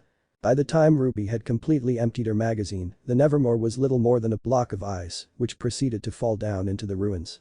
Before it could do so, however, Naruto appeared under it, raising one hand with a victorious smirk plastered across his face, as the ethereal orange chains shot out from his palm, spiraling their way upward and drilling into the chunk of ice that was the Nevermore. Time seemed to slow down as crack spider webbed across the surface of the ice encasing the bird. Suddenly though, the ice prison exploded along with the creature inside, the aftermath of which could only be described as morbidly beautiful. Snowflakes, some black, some red and some pure white began to fall, raining down upon the ruins below the cliff and being carried away by the gusts of wind above the chasm. One thought was going through the minds of everyone present as they stared at the spectacle with looks of pure amazement on their faces. Wow. Russell Thrush, Cardin Winchester, Dove Bronzewing, Skylark. The voice of Professor Osborn echoed through the auditorium, along with the cheering and clapping of the audience. Profiles of the aforementioned students appeared on the two screens, with the 4 teens lined up in front of the headmaster. The 4 of you retrieved the Black Bishop pieces. From this day forward, you will work together as Team CRDL, led by Cardin Winchester. The audience gave a wave of ovation to the 4 teens, who then vacated the podium as the second team walked up to it. John Ark, Lai Ren, Puranikos, Nora Valkyrie. The 4 of you retrieved the White Rook pieces. From this day forward, you will work together as Team JNPR. Nora giggled happily as she jumped her childhood friend, hugging him as he smiled slightly. Once again, the crowd applauded the newly formed team before Osborne continued, announcing the leader of Team JNPR, led by John Ark. Said person's eyes widened in surprise at that, huh? Led by he trailed off as Osborne offered him a small smile, congratulations, young man. The blonde looked down to see Naruto giving him a small grin, followed by a quick nod. Before he could respond to that, Pura offered him a wide grin and a friendly punch to the shoulder, which threw the blonde flat on his rear and earned him a round of laughter from the audience. Team JNPR then also left the stage, allowing the last team that passed the initiation to take their place. And finally, Blake Belladonna, Ruby Rose, Wei Shni, Yang Xiaolong, Naruto Uzumaki. The professor gave them a slightly mischievous smile before continuing, the 5 of you retrieved the White Knight pieces, and due to special circumstances, you will form a team of 5. The smile left his face as it returned to its fairly neutral expression, from this day forward, you will work together as Team RWBYN. 3, led by Ruby Rose. The crowd erupted in applause one last time, while Yang wrapped her sister up in a hug, happily exclaiming, I'm so proud of you. Weiss seemed surprised by the fact that Ruby was granted the position of leader, while Blake simply took the revelation with her usual stoic expression. As for Naruto, he wasn't all that surprised. Ruby did have potential as a leader, though logic still would have dictated him to be assigned that position, seeing as he was far more experienced than his peers. But then again, the man in front of him wasn't exactly known for his outstanding sense of logic, as far as Naruto was concerned, at least. The blonde pushed those thoughts aside, offering the young scythe wielder next to him a short congratulation along with a smile, which she returned. It looks like things are shaping up to be an interesting year, Osborne muttered amidst the last round of applause, before addressing a certain blonde, Mr. Uzumaki, Naruto, who was just walking down the podium, turned around with a raised eyebrow, absently motioning for his team to continue on. If you wouldn't mind, a word in my office, please. Why do I have the feeling that I'll have to join him whether I do or don't mind? Because that's exactly the case. Hami damn it. Chapter 5. The Cat and the Fox. Please, take a seat, Osborne said as he entered his office, with Naruto following close behind. Night had already fallen over Beacon, and the whole office was cast in an inky darkness, the exception being the headmaster's desk, which was illuminated by the lone light hanging above. Whether that was due to not paying the electricity bills or just to set the mood was beyond Naruto. Either way, the whole room seemed to be set up for an interrogation, which, truth be told, wasn't exactly beyond the realm of possibilities. Nonetheless, the blonde Uzumaki did as told and got seated in the chair in front of Osborne's desk, while the professor took his own across him, propping his elbows on the surface and folding his hands. Before he could address whatever it was he called him for though, Naruto spoke, just a hint of annoyance leaking into his voice, Osborne, if this is about that again, you might as well dismiss me. Osborne cocked an eyebrow in amusement. While most would consider the way Naruto spoke to the older man disrespectful, the headmaster actually quite welcomed it, mainly due to the fact that the two viewed each other as more of equals, rather than student and teacher. After all, Osborne was well aware of the blonde Uzumaki's level of maturity and prowess in combat. Likewise, Naruto knew of Osborne's decades of experience as a huntsman, and while he had never seen him in action, he didn't doubt that the headmaster was more than capable of holding his own in combat.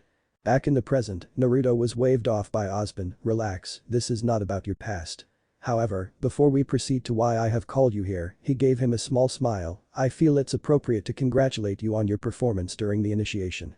Visibly relaxed by the fact that the conversation wasn't heading in that direction, Naruto allowed a foxy grin to slip on his face as he stated, you seem surprised. Not at all. You met and exceeded all my expectations. I did say I'd put up a show, he shrugged. And that you did. I have to admit I was rather impressed by how you handled the Nevermore with your team. He chuckled, and the resulting snowfall was quite the sight as well. It was, wasn't it? Naruto asked, before deciding to cut the light-hearted conversation short. Now, can we get to why you've called me here? I've got a good idea already, but I'd rather hear it from you, just to be sure. Of course. Well, consider it a little something to help along with your studies, the professor replied before reaching to his left and searching through a drawer. Naruto cocked his head to the side. He obviously didn't mean the subjects he would be studying at Beacon, as that would be a rather blatant case of favoritism. No, what he probably meant was the possible connection between aura and chakra Naruto had taken to studying. Not anything too serious, mind you, but it was a topic he had discussed with Osborne occasionally. Before he could continue pondering on those thoughts, the headmaster produced a folder from the drawer and placed it on the desk, actually causing a small tremor to shake it. The folder itself was fairly simple, yellow in color, and seemed to be a couple sheets short of bursting. Naruto stared at it curiously. It didn't have any visible label or anything else that would hint to its contents. He gave Osborne an inquisitive look and received a nod from the man, after which he grabbed the folder and began sifting through the various documents. It didn't take long to find out that it was a collection of information on aura, though not the kind one would find in a public library. The majority were detailed reports from research conducted by labs in Remnant, apparently to find out more about the origins of the energy. A few minutes later, the blonde teen snapped the folder shut and directed his attention back at the smiling man sitting across him. "Not that I'm complaining, but why are you giving me this?" Osborne, a smile still resting on his face, replied, "I am just as interested in the possible relation between the energy of your world and that of Remnant as you are." He shrugged, "And it's not as if these documents are highly classified." A slightly mischievous smirk appeared on his face. "Still, well, giving you this isn't blatantly illegal. I would appreciate if you could keep this matter discreet." "Must be at least a little illegal then." "Looks like it." Naruto allowed a small chuckle to escape his lips. "I understand, thank you." With that, he produced a scroll from his jacket, unraveled it and placed it on the desk, revealing the bold writing sprawled across the parchment. To Osborne, it looked like little more than unintelligible characters aligned in various patterns across the inside of the scroll. Still, he watched in mild curiosity as Naruto placed the folder on top of the scroll and, with a small puff of smoke, sealed it away. The blonde teen then rolled it back up and stowed it away in his jacket, addressing the headmaster after, "I'll inform you if I find anything interesting." Osborne nodded and Naruto continued, "If that is all, then I wish you good night." Naruto turned on his heel and made for the elevator, but barely 2 steps later, he heard Osborne's voice from behind him once again. "Actually, there is one more thing I would like to speak about." Should have just used a shunshin, he thought, resisting the urge to sigh as he already knew what he wanted to speak about. "What do you feel about Ruby's assignment as the leader of Team rwby?" He knew the professor would bring that up sooner or later. It wasn't like he was upset about not being granted the position of leader, but anyone who didn't know that would naturally assume so, given his outstanding performance during the initiation. "You saw her as fit for the position and acted accordingly. There isn't anything else to it." Osborne smiled slightly. "You needn't be so pragmatic. I'm asking what you feel about it." Naruto blinked a few times. "Well, that's new." Noticing that Osborne was still waiting for an answer, the blonde replied, "I'm not upset about it, if that's what you're asking. Ruby has the potential to be a good leader, but she's young and inexperienced. Though if you think about it that way, the responsibility that comes with that position is exactly what she needs." "How so?" he asked, his smile widening ever so slightly. "Ruby relies on her own strength far too much, which has brought her this far, but she's in a team now and needs to realize that it's not just her and Crescent Rose anymore. If she really does want to become a huntress, she'll have to work with and lead us. And you're not afraid that she'll fail in that role?" Naruto shrugged. "I've only known you for a few months, but I know that you don't do anything without good reason, so it should be okay. But if you really were wrong in your choice." Suddenly, the whole room was permeated by a malicious, almost dreadful feeling, along with an ever so slight temperature drop and increase in pressure. Osborne didn't seem to be affected by that, raising his eyebrow as the light above his desk began to flicker. He turned to look out the window, where the wind had picked up speed and was slamming angrily against the window panes. The dark chuckling brought his attention back to Naruto, the source of it all. A faint blue aura was enveloping his body, and even his voice was slightly, almost demonically, distorted as he spoke. "Well, let's just say I don't plan on letting her fail." Osborne's sweat dropped at that, suddenly feeling sorry for a certain scythe-wielding teen who knew he had a sadistic side. "I see, well, it's good to see that you're getting along with your new teammates." His sweat drop increased substantially in size as he noticed Naruto not paying him any attention, apparently still busy with his evil chuckling. With a cough, the professor managed to snap him out of it and bring his attention back to him. "Well, that is all then. I suggest you return to your dorm to get some rest, classes start tomorrow." Just like that, the wind stopped rattling the windows, the weird atmosphere subsided, and Naruto was back to normal. Well, relatively speaking, of course. The blonde teen gave Osborne a small bow of respect, turned on his heel and left via the elevator. Beacon Cliffs, 11:26 p.m. What to do? Naruto thought out aloud as he sat on the edge of the Beacon Cliffs, staring out into the vast emerald forest which seemed even more breathtaking under the faint light of the moon. It was already past curfew, but Naruto didn't really feel like returning to his dorm, seeing as he wasn't tired at all. Well, that, and he wasn't exactly keen on the interrogation that was likely awaiting him in his dorm. From what he knew of his newly assigned teammates, they'd probably smother him with questions regarding the abilities which he had pretty much showcased during the initiation. Ivan, Blake and Weiss probably wouldn't pester him for too long. Ruby and Yang, however, were a completely different story. Truth be told, he wasn't exactly averse to telling them about said abilities, seeing as they were on the same team and thus would end up seeing even more of them at some point. But telling them about his abilities would inadvertently bring them to the question of why he had them in the first place, seeing as they were all but unique in this world. That, in turn, would link to his past and the fact that he housed a demon within his body. In short, the two things he absolutely didn't want to talk about. His train of thought was interrupted by Kurama, who, judging from the drawl of his voice, had either just woken up or was on the verge of falling asleep. "Stop complaining, brat, it's your fault. I told you not to overdo it, didn't I? If that was really the case, I don't think you would still be able to call this place a forest." Kurama huffed in annoyance. "How about you stop stroking your ego and use this chance to train? I've come up with an interesting new exercise for you." Now that caught Naruto's attention. "Oh? Do tell." Having trained under the demon fox for the past 3 years, Naruto was confident in the fact that he could handle anything the mighty bitch threw at him. Well, almost anything. There was that one time Kurama had him try and run up a waterfall for nearly 12 hours, though that exercise was really more of a punishment for annoying the demon fox for a good 2 days straight. Said fox snapped him out of his reminiscing. "I'll explain it on the way, so get going. There shouldn't be any interruptions by the humans here, especially at this hour." "Wouldn't be so sure about that," he replied with a shrug, before pushing himself off the cliff and descending into the forest below.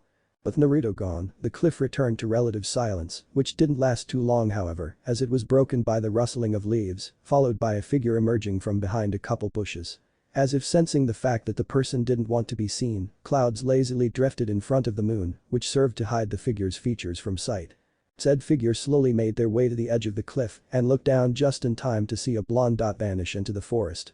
Inevitably, the clouds continued drifting across the night sky, letting the moon once again bathe the cliff in its light and reveal the identity of the mystery person. Blake's calculating amber eyes scanned the forest below, her raven black hair blowing in the summer breeze. She watched as a number of trees began to shake slightly, no doubt due to her blonde teammate traversing the forest. With that, the raven-haired teen descended into the forest as well, expertly scaling down the cliff face. Bravery or stupidity? Those were two of the most prominent reasons as to why anyone would enter the Emerald Forest at night, alone, and without any proper weapon on hand. The exception to that case was one Naruto Uzumaki. For him, the forest just represented a perfect place to train in, as humans rarely entered it, much less so at night.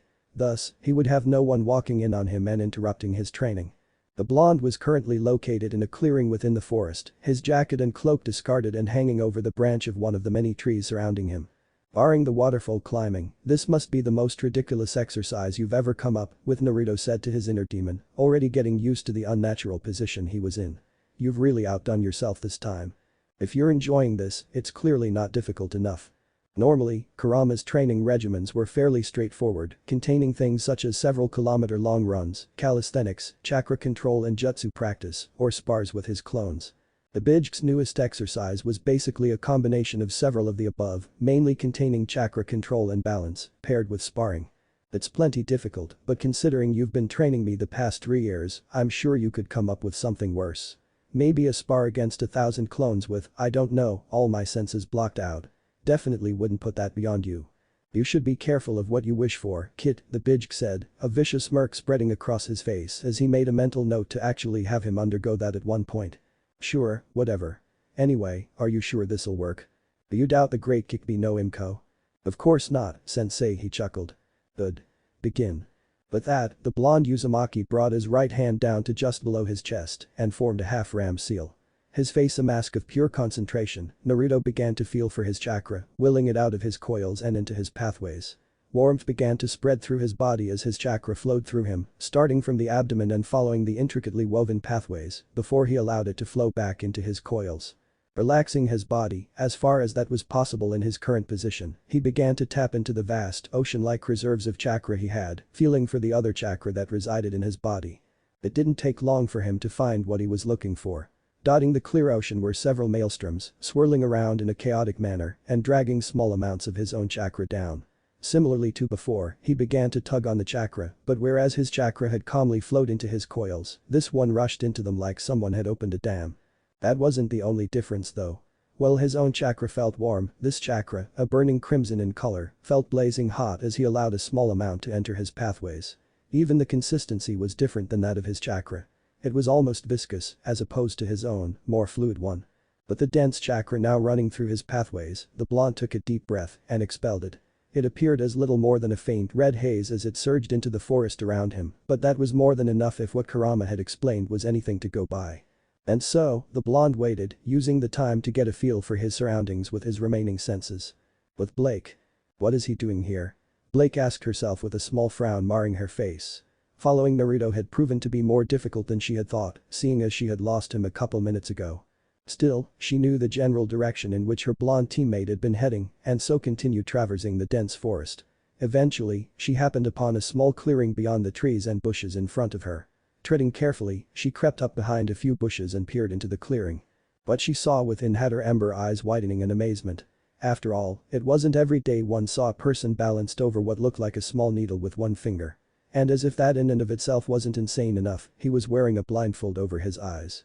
His jacket and cloak hung over the branch of a tree, likely because they would hinder his whatever it was he was doing. The only viable explanation for his unusual position was probably the fact that it was an exercise for the blonde teen. A ridiculous one, but considering the speed, reflexes and strength he displayed during the initiation prior, it wasn't exactly beyond the realm of possibilities that he was indeed simply training. Blake, for her part, remained hidden, her gaze still locked on her teammate. Somehow she knew that interrupting him right now wouldn't sit too well with him. As such, she continued watching him before a somewhat irritating sound made its way to her sensitive ears. It was a low rumble, which grew continuously louder with each second until it was just loud enough for Blake to discern its direction, which was right behind her. She whirled around to see a small pack of 3 beetles racing towards her. Oddly enough, as mindless as they were, Blake never recalled them being this uncoordinated. They were tripping over their own feet repeatedly as they raced towards her and slammed into more than a few trees on their way. The raven-haired teen shook her head free of those thoughts and unsheathed Gamble Shroud, intent on taking them out swiftly and silently. After all, she didn't want to be found out just yet. Brandishing both parts of her weapon, Blake surged forward, ready to engage the pack of Grimm. Both weapons ready, she decided to take out 2 of them at the same time and push back the last one with a well-placed kick to the chest. The plan, were it any other situation, would have been relatively flawless.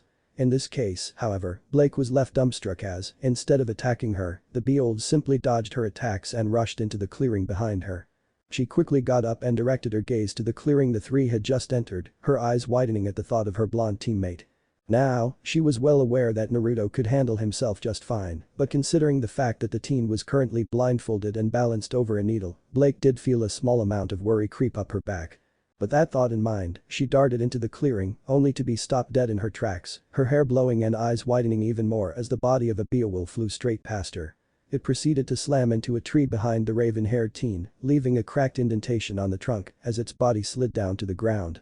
1 down 6 to go, Naruto thought, feeling the small amounts of vibration through the needle, along with the sound of their feet slamming into the ground as they advanced towards him. The 2 which had entered the clearing before the others were the first ones to engage him in battle, apparently none too happy about their companion's demise, if their furious roars were anything to go by. For Naruto, that just made it all the easier discerning their positions. The one nearest to the blonde, once close enough, took a leap at him, only to have the wind knocked out of its lungs as it found 2 feet firmly planted into its torso. Using the creature's momentum against it, Naruto twisted his body back, stretched his bent legs and launched the creature into the air. But that one out of the way for the moment, the blonde teen focused on the position of the second Grimm, getting a good approximate on it a second later. 8 o'clock. The second Beowulf, mindless as it was, didn't pay any mind to the ever-growing shadow just in front of its prey, instead opting to continue its assault. Imagine its surprise when the Grimm Naruto had launched into the air, inevitably obeyed the laws of gravity, and fell back down to the earth, receiving a spinning kick from the blonde Uzumaki that sent it flying, this time horizontally, right into its companion. Without time to even voice their pain, the 2 sailed through the air and slammed into a tree, smashing right through it and continuing on beyond the clearing for a good 4 or 5 more trees. Concentration written over his face, Naruto returned his attention back to the remaining Grimm, one of which was now directly upon him. In a great display of agility, the blonde teen twisted his body in time to dodge the Beowulf swipes while reaching back to the pouch on his hip. He retrieved 2 kunai from said pouch, quickly throwing one up into the air while catching the other in a reverse grip. The Beowulf, intrigued by the shiny piece of metal sailing up into the air, left its guard down long enough for Naruto to trap its head in a headlock with his legs. Staying in motion, the blonde channeled wind-natured chakra into the kunai he had in his right hand, proceeding to ram it into the Beowulf's right arm. He didn't bother pulling the chakra-enhanced kunai out of the spiny limb, instead using his now free hand to get an iron grip on the creature's still functional arm. The two remained locked together in that position until, moments later, Naruto suddenly released the holds on its body. The Beowulf, surprised by the sudden action, didn't notice the kunai Naruto had sent flying into the air prior begin to sail back down. Time seemed to slow down as the sharp piece of metal descended just next to the Beowulf's head and Naruto swung his right leg around just in time to slam his heel into the ring beneath the handle of the kunai. The Beowulf didn't even get a chance to roar in pain as the cold metal embedded itself deeply into its head, instantly killing the creature. The body then fell to the ground, unmoving as the remaining Grimm took the place of their deceased brethren. What the two parties didn't know was that the whole battle was being followed by a certain raven-haired teen. Blake's normally stoic face, not revealing much of her emotional state, was now sporting a look of disbelief and astonishment. She knew that her blonde teammate was strong, more so than most of the students at Beacon, clearly, but the way he dispatched one Grimm after another, in the position he was in, and without the ability to see it was almost mesmerizing. Time flowed by as she continued watching the battle, and before she knew it, another two Beowulfs were taken care of, leaving only more, currently in the process of charging at Naruto. A bad idea, as far as she was concerned. Well, not like the Beowulf was aware of her thoughts. As such, it simply continued charging towards its prey, preparing to tear the human to shreds with its sharp claws and fangs.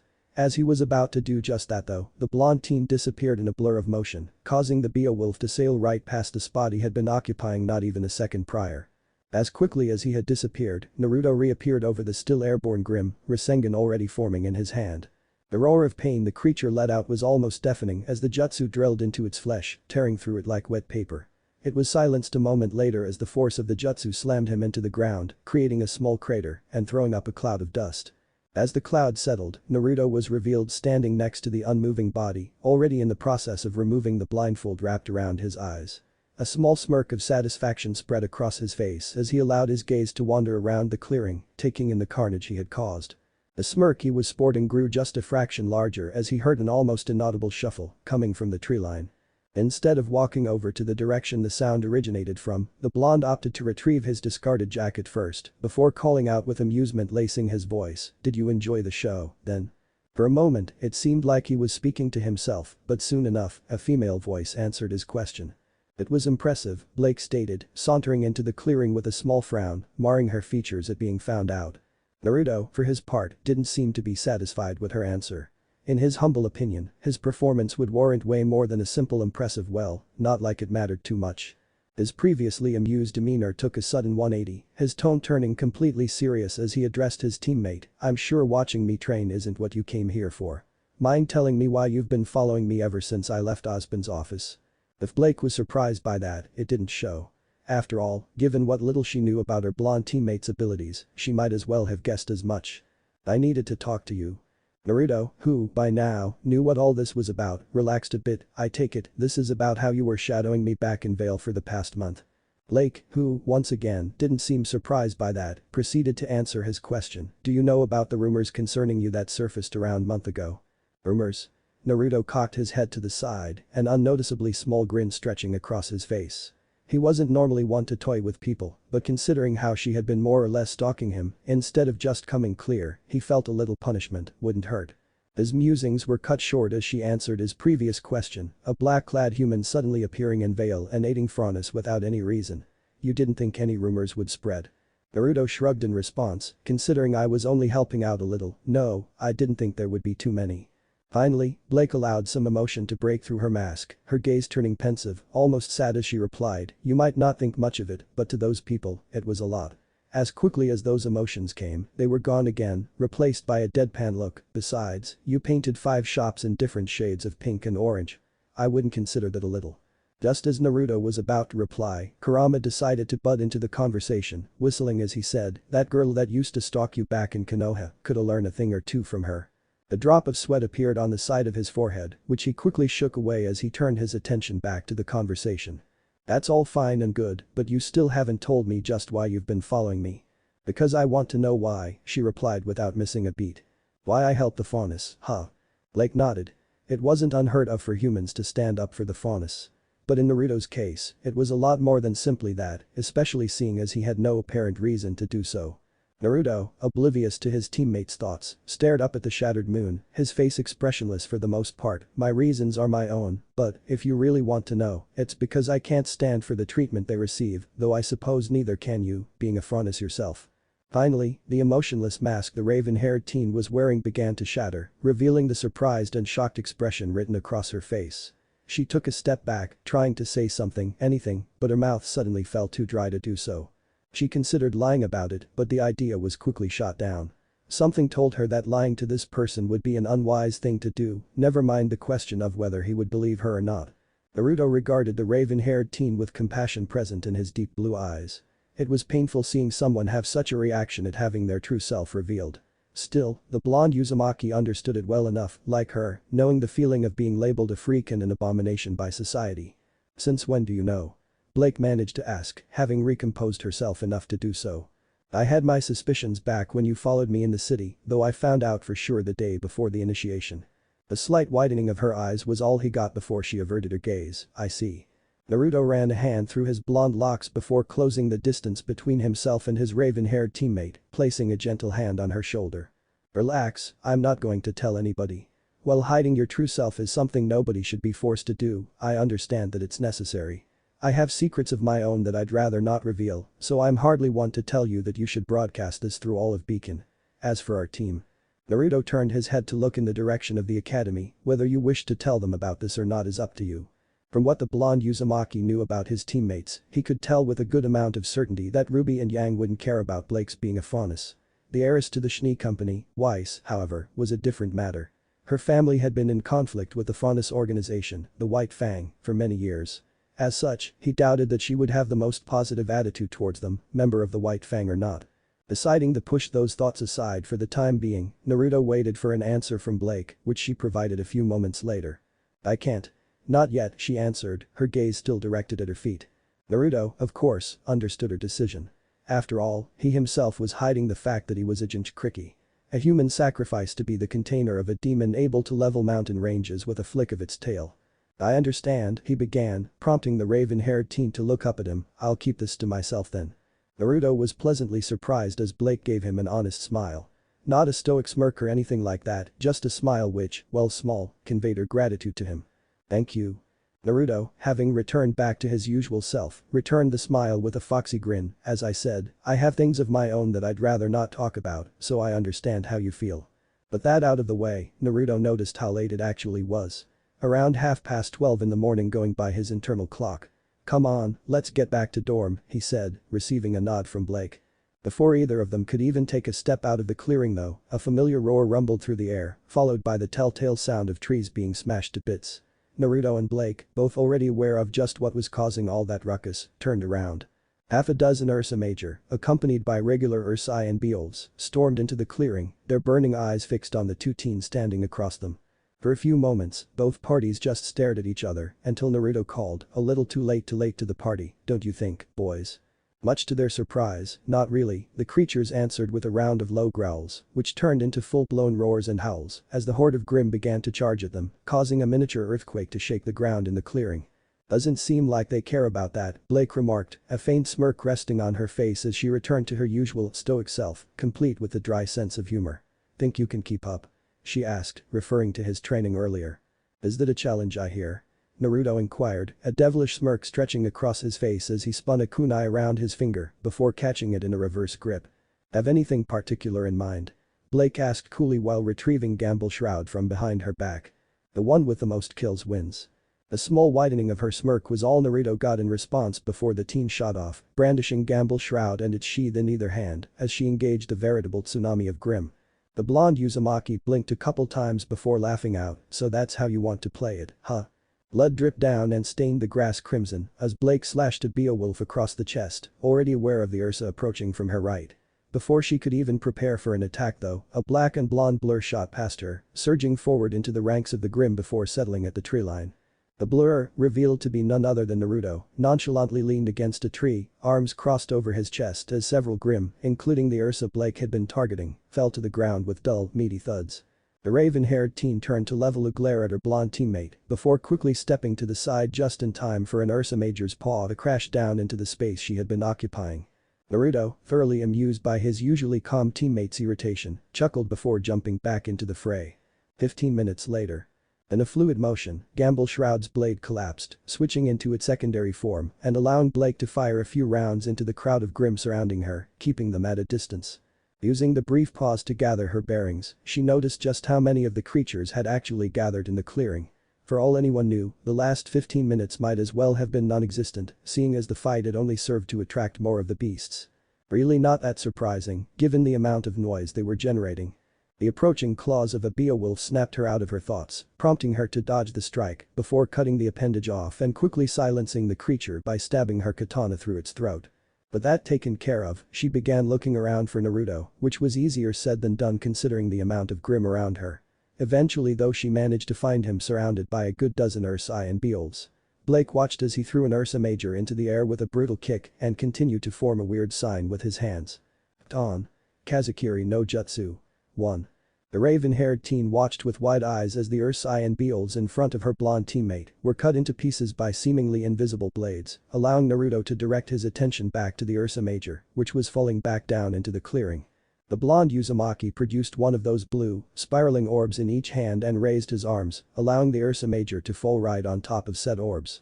Blake was left profusely sweat-dropping as she witnessed the blonde's unnecessarily flashy kill. The two orbs, spiraling in opposite directions, slowly began to tear the creature apart, sending the two halves along with a good amount of blood flying into the crowd. Leave it to Naruto to come up with the most creative way to kill a Grimm. The blonde teen, for his part, seemed to be having the time of his life as he tore into the creatures around him. Blake silently shook her head at her teammate's enthusiasm and slowly began to fight her way through to him. The past 15 minutes of non-stop battling had left her winded though, and due to that she failed to notice the Ursa getting ready to slam its paw into her from behind. Still, her alert senses picked it up just in time for her to block the brunt of the attack with the cleaver-like sheath of Gamble Shroud. The force of the strike sent her skidding back a few feet though, until she met resistance in form of Naruto's back. "How are you holding up?" the blonde teen asked, seemingly not concerned about the ring of Grimm that began to close around them, if his clearly amused tone was any indication. "I'm beginning to think this was a bad idea," she called, very much aware of the fact that they were pinned to the middle of the clearing. Not the ideal place to be given their current situation. "How so?" Naruto called back over the deafening roars and growls, blocking an Ursa's swipe with his forearm before countering with a chakra-enhanced fist to its gut. Like a bowling ball, the Grimm was sent barreling back, knocking several others to the ground. "If you haven't noticed already, we're completely surrounded," she deadpanned, stabbing Gamble Shroud through a Beowulf's head. "And how exactly is that bad?" "I don't have the amount of stamina you do," she called back. "Giving up then?" He grinned, ducking down and allowing the raven-haired teen to roll over his back, using the momentum to deliver a brutal yet graceful axe kick to a Beowulf. "You wish." "That's the spirit," he laughed, prompting Blake to roll her eyes. While it didn't exactly show, Naruto was impressed with his teammate. Blake was keeping up with him nicely, considering she didn't have a drop of chakra at her disposal, which was, for the most part, the source of Naruto's insane amounts of stamina. Her fighting style wasn't quite unlike his own either, relying on speed and agility to swiftly take opponents down without the use of excess energy. However, chakra once again came into play here, allowing Naruto to put a lot more force into his blows, whereas Blake had to be mindful of how much energy she used. "Can't remember the last time I've had this much fun," the blonde mused before continuing the fight, which had turned into a one-sided massacre at that point. The battle raged on for another 15 minutes, and the amount of Grimm had dwindled down to less than a dozen, with the last Beowulf and Ursa falling a few minutes later. In the middle of all the corpses were Blake and Naruto, leaning against each other's backs. Blake was breathing heavily by now, but otherwise didn't look any worse for wear, while Naruto only had a sheen of perspiration covering his skin. "Shall we compare scores then?" Naruto asked, much to the annoyance of his teammate. It was clear as day that she had lost, but apparently her blonde teammate really wanted to rub it in, didn't he? 28, she stated after a few moments of silence. She didn't even need to look at his face to know that he was sporting a wide foxy grin as he stated his score, 65. "Yup, he really did want to rub it in. I would have had more if you didn't keep taking my kills," she accused, having caught her breath by now. "May I remind you that you were the one who started to play dirty right off the bat. Don't go complaining on me now. Jerk. Sore loser." The two teens turned to look at each other over their shoulders, suddenly beginning to laugh at the somewhat childish argument. The sound filled the air in the clearing before slowly subsiding into silence a minute later. "Come on, let's head back to the academy unless you're up for another round." To answer his question, Blake started walking towards the academy, prompting a smiling Naruto to quickly join her. With that, the two teens began to make their way back to the academy, leaving the corpses of the many Grimm they had killed to slowly disintegrate in the clearing. Beacon Campus, 1:12 a.m. The trek back to the academy was fairly eventless, mostly due to a somewhat tense silence having descended upon the two teens. Naruto knew why that was the case, running a hand through his golden locks as he decided on whether or not what he was about to say next was a good idea. In the end, he decided for it. After all, he had given this enough thought during the past weeks, and keeping it to himself would only do more harm than good in the long run. Just go ahead and ask. Snapped out of her thoughts, Blake directed an inquisitive gaze at her blonde teammate, which he answered with a shrug. I know you have some questions regarding me, and seeing as I know a little about you now, the other way around would only be fair. Keep in mind however that I can't guarantee to answer all your questions. Blake nodded and took a moment to sort out the questions on her mind. In the end, she decided for the one that was on the forefront of her mind. I want to know about your abilities. During the initiation, you said chains were your semblance, but since then you've shown other abilities that have no relation to chains whatsoever. Naruto sighed in response. He could answer that, but it would have to be a very brief explanation, seeing as they were about to arrive at their dorm. Well, no backing out now. Do you remember how I told that I'm not from here? Blake nodded, recalling their first conversation in which he had told her that. Still, she didn't see how that connected. Not from here probably meant that he was from Vacuo, Mistral or Atlas, and as far as she knew, the people there didn't have the kind of powers he did. Well, with that, I meant that I'm not from Remnant.